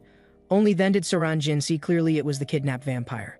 She apologized repeatedly and asked what happened. Hardin didn't mind. "Do you know the Folk Mask? The mysterious person who recently destroyed the human trafficking group. He broke in and fought the vampires, so I took the opportunity to escape." Seonghyeon was immediately grateful. "I didn't expect you to save me in such a chaotic situation." Hardin thought carefully, always feeling like he'd seen Seonghyeon somewhere before but couldn't remember. He could only ask, "You're both Blood Alliance members, so why did you fight?" Seonghyeon sighed. "The Blood Alliance is now divided into hardliners and moderates, and the opposition is quite severe. I saw you being kidnapped earlier and brought trusted companions to rescue you. I just didn't expect the result." Seonghyeon darkened for a moment, but quickly pulled herself together. She believed that reporting what she saw today to the higher-ups would be their death sentence. Hardin thought it wouldn't be that simple. The hardliner leadership must also be involved. By the way, benefactor, you seem very capable. Which organization are you from? Hardin interrupted. Calling me that is too formal. Then I'll call you Big Brother, whatever you like. Hardin briefly explained his situation. After listening, Seonghyeon smiled. If you're looking for an organization, why not join the Blood Alliance? The moderates wouldn't do such things, and we cooperate with the research center to provide stable blood bags. Hardin nodded. Seonghyeon reported work while leading the way. Soon they arrived at a suburban villa. As soon as they entered, a little girl happily rushed over. Sister Seonghyeon, I heard everything. Are you okay? Seonghyeon smiled and said, Sister is so capable, of course I'm fine. Also, this is Big Brother Hardin who just joined the Blood Alliance. Say hello. Then the little girl went to play. Seonghyeon took Hardin to familiarize himself with the environment. He asked curiously while walking, Is that little girl's actual age? You mean Nahui? She's not a returner. Hardin looked puzzled, so not all vampires are returners? Right, Nahui was born and raised on Earth. Her father was a returner who turned her into a vampire to save her from an incurable disease. Of course, he paid quite a price for it. Because infecting someone as a vampire on Earth requires several times more power. Alright, this is your room. It's getting late, rest early. If you need anything, just call me. Seonghyeon waved. But this made Hardin finally remember. That gesture, that voice, you're streamer, oh kid. Seonghyeon didn't expect to be recognized and immediately blushed. That closing line from the stream came out too naturally. You didn't subscribe to me, did you? Hardin quickly waved his hands, saying he just occasionally came across it. That's good. Actually, I used to be an idol trainee, but after returning I felt the competition was too fierce, so I started streaming. When did you awaken? Hardin continued asking. Seonghyeon said, I awakened at 18, I'm 22 now. What about you, big brother? After hearing this, Hardin immediately broke out in cold sweat, saying he'd tell her next time, then quickly ran out of the room, leaving behind a confused girl.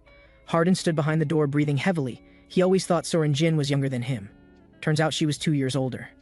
The next day, Hardin was woken up early. He rushed downstairs in a hurry, thinking something major had happened, but just heard Seonghyeon sigh. Yesterday, my companion went to the scene, but found everything had been burned down with no traces left. Now we can't investigate the hardliners. Hardin naturally wouldn't reveal that he did it, and could only put on a very regretful expression. By the way, I have something to ask you. Do you know where the hardliners' headquarters is? Seonghyeon was shocked. Why are you asking this? Is it because the blood bags I gave you don't suit your taste? Hardin quickly explained, Don't get me wrong, I think those guys are too dangerous, so I want to stay away from them. Seonghyeon suddenly realized, You're right. I'll help you mark their frequent haunts on the map right away.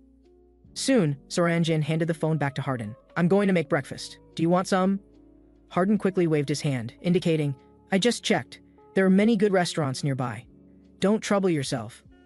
Hardin couldn't help licking the corner of his mouth. Because to advance his power further, he needed to hunt more of his own kind. The scene shifts to a French restaurant where several corpses lay, blood staining the floor, yet Hardin sat calmly among them. He wiped the blood from the corner of his mouth, clearly having eaten his fill. Additionally, there was a dying vampire staring at him with hatred. Kid, do you think you can get away with this? Our boss will definitely hunt you down, and when that happens, you'll be nothing but bones. Hardin heard this and sneered mockingly. I'm afraid you'll be disappointed. Thanks to the shroud ability I plundered from you all, I set up a barrier when I arrived. No one outside can see what's happening inside. You'd better obediently tell me where your other companions are. Hardin directly activated Soul Search, and his face immediately lit up with joy. Because the hardliners' upper echelon was actually meeting tomorrow, perfect for catching them all at once. Hardin smiled wickedly, and a sanguine blossom condensed in his hand. This was also one of his newly acquired skills. He gently blew, and the petals scattered in the wind, instantly igniting fierce flames all around.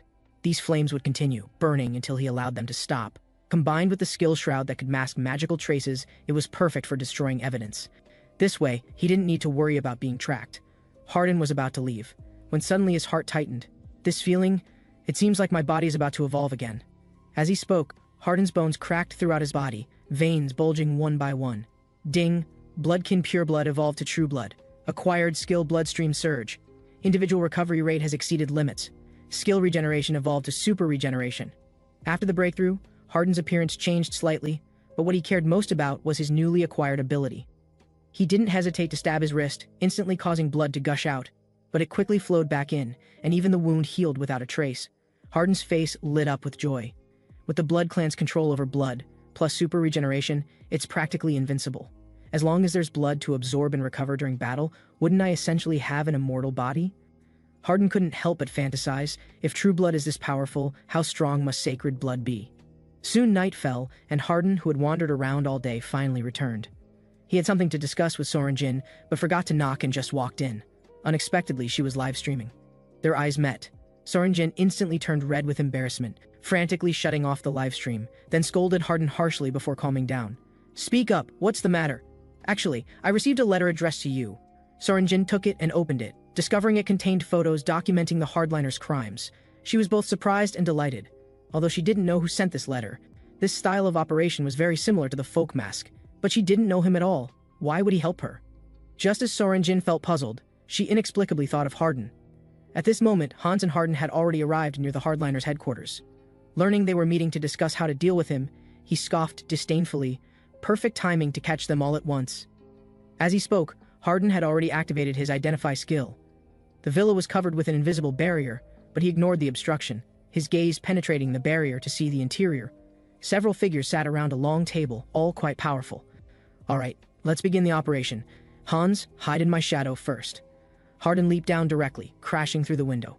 With a stylish landing. "You villains, are you prepared?" However, as soon as he spoke, he froze, because the hall was completely empty. Not a single person. Just as Harden was puzzled by this, suddenly there was a bang behind him. The air shattered like glass, cracking open. A group of people filed out. Strange? The target was clearly the folk mask. How did some vampire we've never seen appear? Do any of you know this guy? Beta shook his head. It's an unfamiliar face, but his power looks to be at least level 7. Bailey chuckled softly. Just a newcomer who recently returned from another world, seeing that the hardliners, leaders, and officers were all present. Harden wasn't surprised, but those two masked people behind made him wary, as he couldn't sense their aura at all. They were likely from the Skybreakers. The hardliner leader didn't want to waste time and directly ordered his capture. Also, catch that guy hiding in the shadows. Harden was slightly surprised that they had discovered this. Since that's the case, let's make this quick. Bloodstream surge, activate! Harden rushed toward the crowd swift as wind, and in the blink of an eye had severed a head. A pureblood vampire cried out in shock, "Is that guy crazy? He's actually hunting his own kind!" As soon as he spoke, suddenly a cold wind rose in the room, and an indifferent voice echoed in their ears. "Don't worry, you're next." Seeing eerie skeletons crawling up from the ground, that person was terrified and, ignoring orders, turned and ran. However, when he opened the door, a thick evil aura surged in. Hans slowly emerged from the darkness. "Don't think of escaping. I've already set up a barrier outside. The only way out is to have the guts to take us down." Harden's blade rose and fell, and screams filled the scene. Watching his subordinates fall one by one, Beta couldn't sit still anymore, and immediately charged forward. "Kid, stop right there!" His speed was extremely fast, but he hadn't expected Harden's claws could extend to 10 feet long. For a moment, he couldn't stop or dodge in time. Beta could only activate his ability, skin hardening. Instantly, white scales covered his entire body. Harden's claws couldn't break through and shattered one by one. He said in surprise, "Your turtle shell is quite hard. Looks like I need to use more force." Harden clenched his 5 fingers and threw a punch. With a bang, Beta's chest caved in directly. Beta's eyes widened. "My skin hardening has never lost in close combat. How could it be broken?" Beta crashed heavily to the ground, hastily calling for his subordinates to block the opponent. Harden sneered. "No use struggling desperately. You'll all die eventually anyway." As he spoke, 2 blood snakes slithered out from Harden's palms. Seeing his subordinates so easily defeated, Beta was both shocked and angry. "No good, this guy is too dangerous. I must take advantage of him being entangled to quickly finish him off." Beta roared and charged forward fiercely. In an instant, cold light flashed, and Harden's left arm was severed in 2. However, he just sneered, "Useless. I can absorb blood to heal my wounds, and the more I absorb, the stronger I become. Now let me show you my newly acquired ability, invisibility." Harden's figure instantly vanished. Beta was startled and still guarding the front, when his back suddenly erupted in severe pain. He was disemboweled by claws. Harden materialized. "You can die now." Ding, collected new vampire factor. Skill blood magic evolved to special skill sanguine miracle. Harden's face was full of excitement as his control over abilities became much more fluid and natural. Bailey, who had been observing, seemed to realize something, and exclaimed, "No wonder you have so many strange abilities. You're actually a berserk vampire." Harden was somewhat impatient. "Are you done talking? If so, hurry up and come die." Bailey was furious, but before he could charge forward, Harden just gave him a look, and several blood vines burst from the ground, binding him tightly. Bailey struggled desperately but couldn't break free, which made him very indignant. "I can't believe I'm trapped by such a petty trick," Harden said softly. "There's nothing you can do about being unconvinced. I'll send you to reunite with your companions right now." Seeing his 2 top generals defeated so easily, the hardliner leader finally panicked. "I didn't expect the folk mask to have such a powerful ally. Quick, sacrifice the orb and kill him." At his words, a mysterious figure stepped forward, holding a brilliantly golden orb in his hands. As he activated it, 5 light beams shot toward Harden. However, Harden didn't move a muscle, because Hans was already standing in front of him. He waved his sleeve, and the light beams instantly flew back. With a thud, the person controlling the orb couldn't react in time and was struck in the forehead, dying instantly. His companions showed terror, knowing there was no chance of victory and wanting to flee, but his movement was already detected by the hardliner leader. A flash of ruthlessness crossed his eyes as he struck out with his palm. "For the Skybreakers, you must stay behind." But the man quickly activated his ability and escaped. Looking at the staggering figure approaching, Hans squinted and sneered. "A suicide curse? You think such a petty trick can stop me? You're really underestimating people. Following such a disloyal captain, you can consider yourself unlucky. Let me help you find relief." Instantly, a demonic hand grabbed the man, and as Hans exerted force, with a bang, 2 cursed orbs flew out. At the same time, outside, the hardliner leader was gasping for breath. Because Hans's barrier was too strong, he had exhausted great effort to break open a gap and escape. But before he could catch his breath, a whistling sound came from behind. "I was planning to play a bit more, but I didn't expect this little mouse to almost get away." The hardliner leader's face turned pale, still thinking of finding a chance to escape, when suddenly severe pain struck his mind. He was shocked. "You actually want to peek into my memories?" Hans's mental power invaded bit by bit. Just as he was about to see information about the Skybreakers, suddenly his vision was blocked by a white light. Hans was stunned. He hadn't expected the Skybreakers to have means to prevent memory intrusion. A blinding white light flashed, and when vision returned to clarity, Hans found himself in a mental space. Suddenly, light laughter rang out. "The folk mask, you actually managed to get here. Quite impressive." Hans looked toward the sound and saw a figure with an unclear face sitting on a throne. Hans said solemnly, "I presume you're a minister of the Skybreakers?" "Correct," the figure admitted frankly. "By the way, the folk mask, would you like to join forces with us?" Hans didn't answer directly, but asked instead, "What is the Skybreakers' purpose?" "Very simple. The freedom of returnees. I want to create a world dominated by returnees." Hans frowned. For an organization that had only recently emerged, this goal seemed far too arrogant. The other party laughed upon hearing this. "Who told you we just appeared? We've existed for a long time, always fighting for returnees' freedom."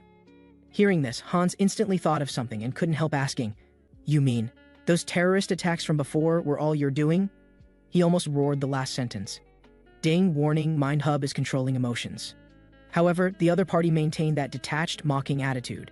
"Does that matter? I still hope you can make a wise choice." In his rage, Hans punched toward the throne, but was easily blocked by an invisible barrier. "Is this your choice? Very well." The figure's tone instantly turned cold. "Then don't expect to leave here alive, because in the mental world, I am invincible." Hans showed no fear. "You want to compete with willpower? You're really underestimating me." The scene shifts to the temple of the main god. After a period of arduous training, Harvey had completely transformed into a powerful warrior. Now he could easily lift an 80-pound stone statue with one hand, and had gained the divine blessing, mighty body.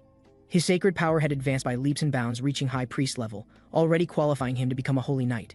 After training ended, Harvey decided to go out for some fresh air, walking while contemplating future goals. Walking through the garden, he saw a white figure crouching in the flowers, humming a song. It was the revered saintess. Despite her noble status, she had no airs about her. Seeing Harvey pass by, Riesta greeted him warmly, her smile seeming to heal everything.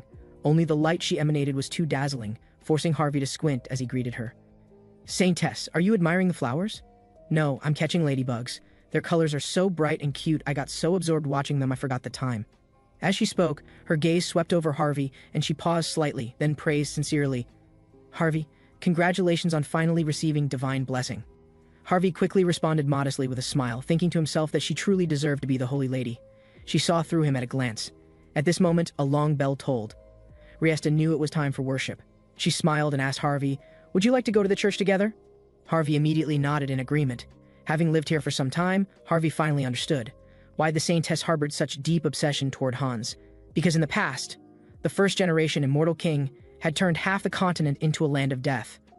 Although they eventually gathered the power of the entire world to defeat him, the Immortal King's heart was seized by his trusted dark mage, who proclaimed himself the second generation Immortal King, bringing catastrophic disaster to the western continent.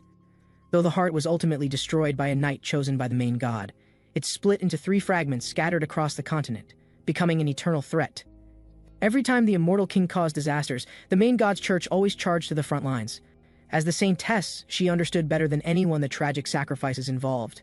She treasured every believer like family. Therefore, Riesta's intense hostility toward the Immortal King was completely natural. However, she wouldn't need to do that in the future, because Hans was actually a very kind person. Harvey smiled slightly. Now let me focus my mental power on Hans. Soon night fell. In the Skybreaker's branch building, a mad, furious roar rang out. How could I possibly lose, especially in a mental power contest? The Skybreaker's minister couldn't figure out how. Despite clearly having the upper hand at first, the opponent's mental power suddenly increased several times over, as if combining the strength of several people, leaving him completely outmatched and utterly defeated in the blink of an eye. The Skybreaker's minister clenched his fists in defiance, but he quickly calmed down. Knowing this wasn't the time for frustration, he immediately ordered his subordinates, issue a special grade command below, immediately halt all plans and destroy intelligence, hiding all traces. Also notify the president and tell him a monster has appeared in K country. At this time, Hans was still in the mental space, looking at the pile of wreckage before him with some regret. I couldn't interrogate anything before that guy escaped. Suddenly there was a ding sound. Individual seized another's fortune. Skill black magic advanced a special skill path of the mage. Hans was stunned. Seizing another's fortune, does that mean I defeated the opponent? Additionally, with the skill upgrade, Hans's understanding and knowledge of magic reached a new height. Only then did he realize that these wreckage pieces were mental fragments from which some memories could be extracted. Hans's face immediately lit up with joy, and he quickly activated secret arts. After a moment's effort, he finally found the location of the Skybreaker's K country branch. It was actually in the deep mountains.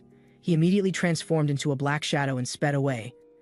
Soon the Skybreaker's branch was in chaos, because they had just received the special grade command and were terminating all plans to prepare for evacuation. But unexpectedly, the enemy had already reached their door so quickly.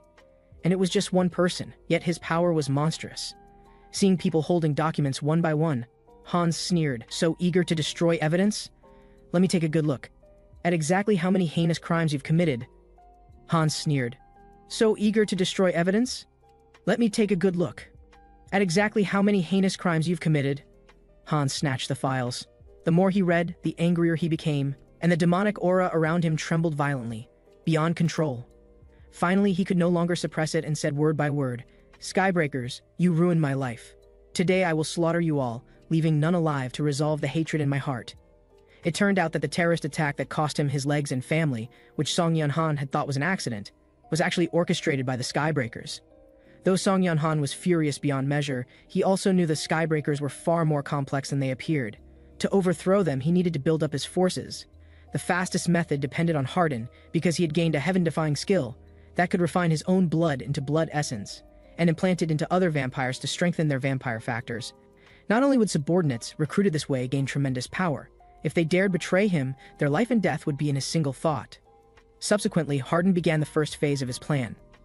He first found Seonghyeon, confessed that the hardliner's destruction was his doing, and proposed meeting her leader.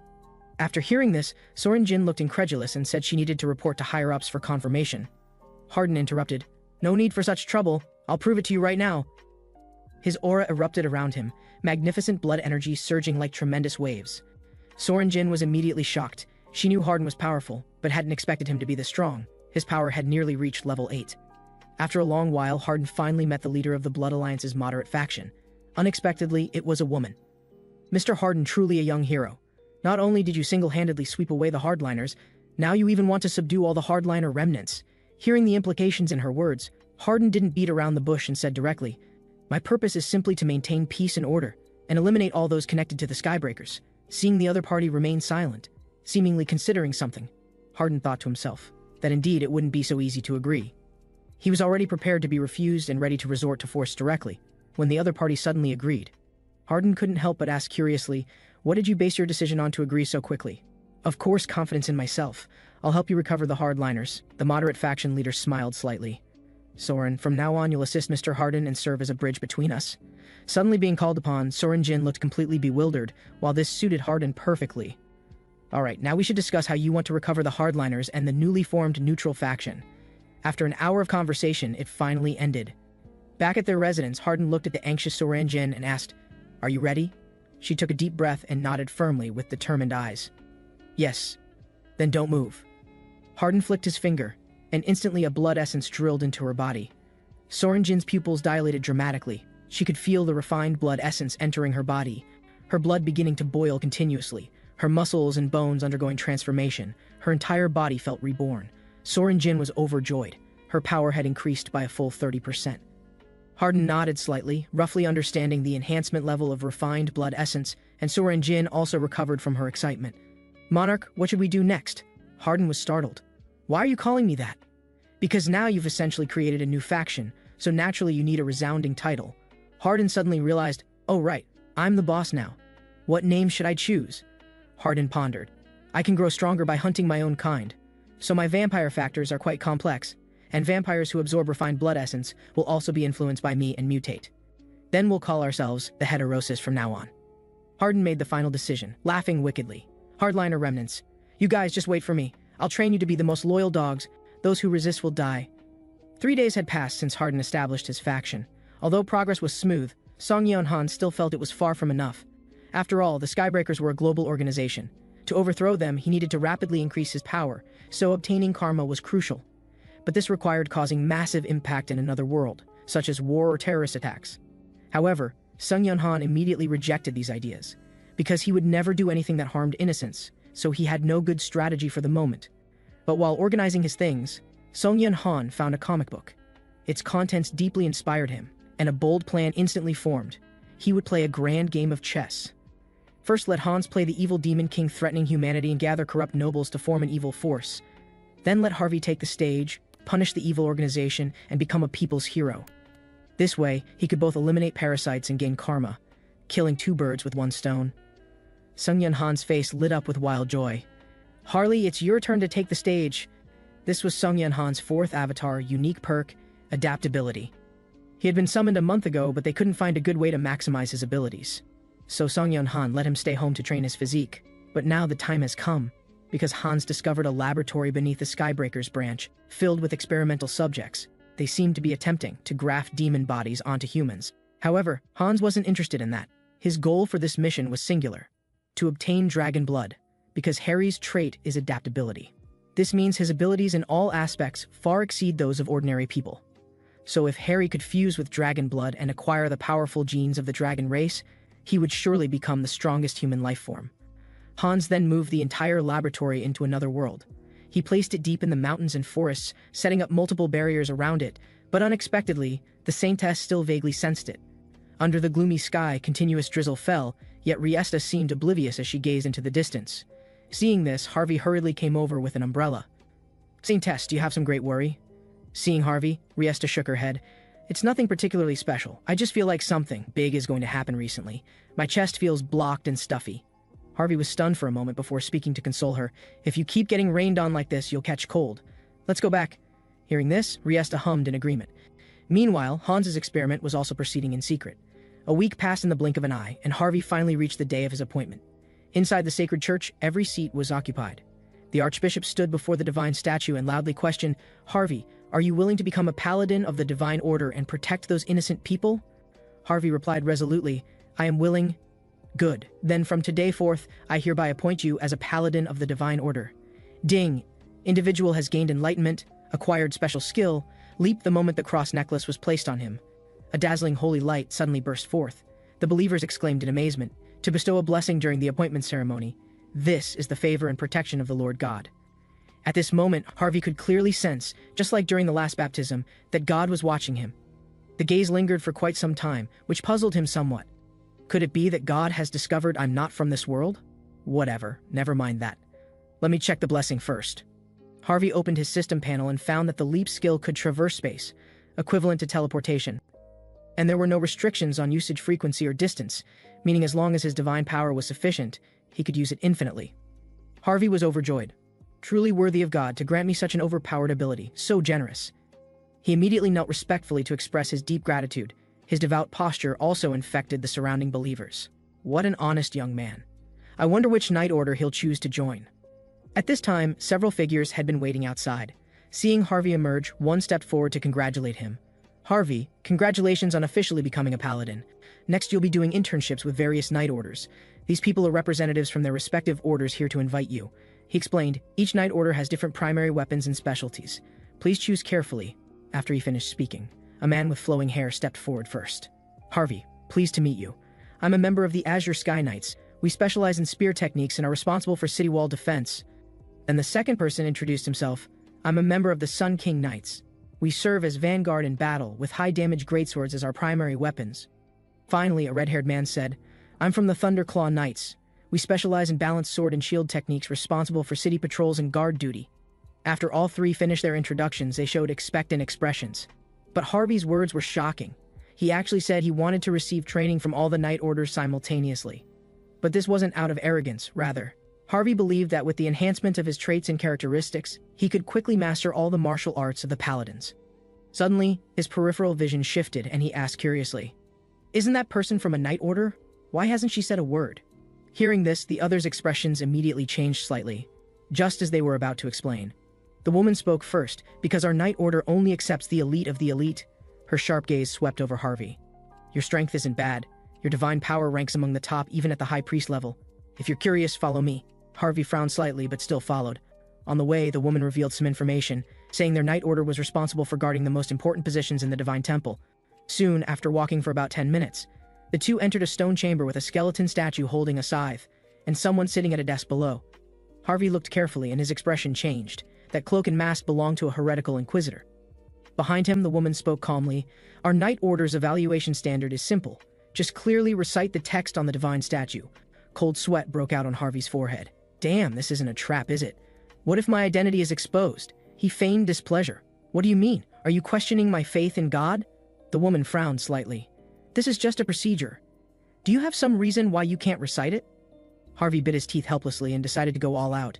Otherwise, continued delay would surely arouse suspicion. So he began reading from the scroll. A moment later, the statue's eyes burst forth with golden light. Instantly, with a sizzling sound, a brand was carved onto Harvey's tongue. The pain made him grimace. The Inquisitor glanced over and finally spoke a sentence. "You may go back now."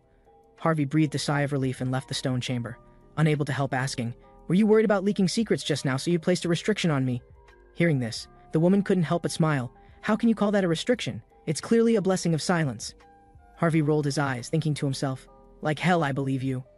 Then they came to another secret chamber. Two armored paladins stood guard solemnly. The woman's expression instantly became extremely serious. "Listen well, we are the Radiant Knights. Our mission is to risk our lives guarding the underground chamber of the Divine Temple. Open your eyes wide and see clearly. This will be your first and last time witnessing with your own eyes what we're truly guarding." As the heavy stone door slowly opened, an evil aura that made one's heart palpitate spread out. Harvey was shocked on the spot. He finally understood why the Order placed its most important forces in the Divine Temple, and why they imposed the blessing of silence on those who entered and left. The reason was that this place sealed the final fragment of the Immortal King.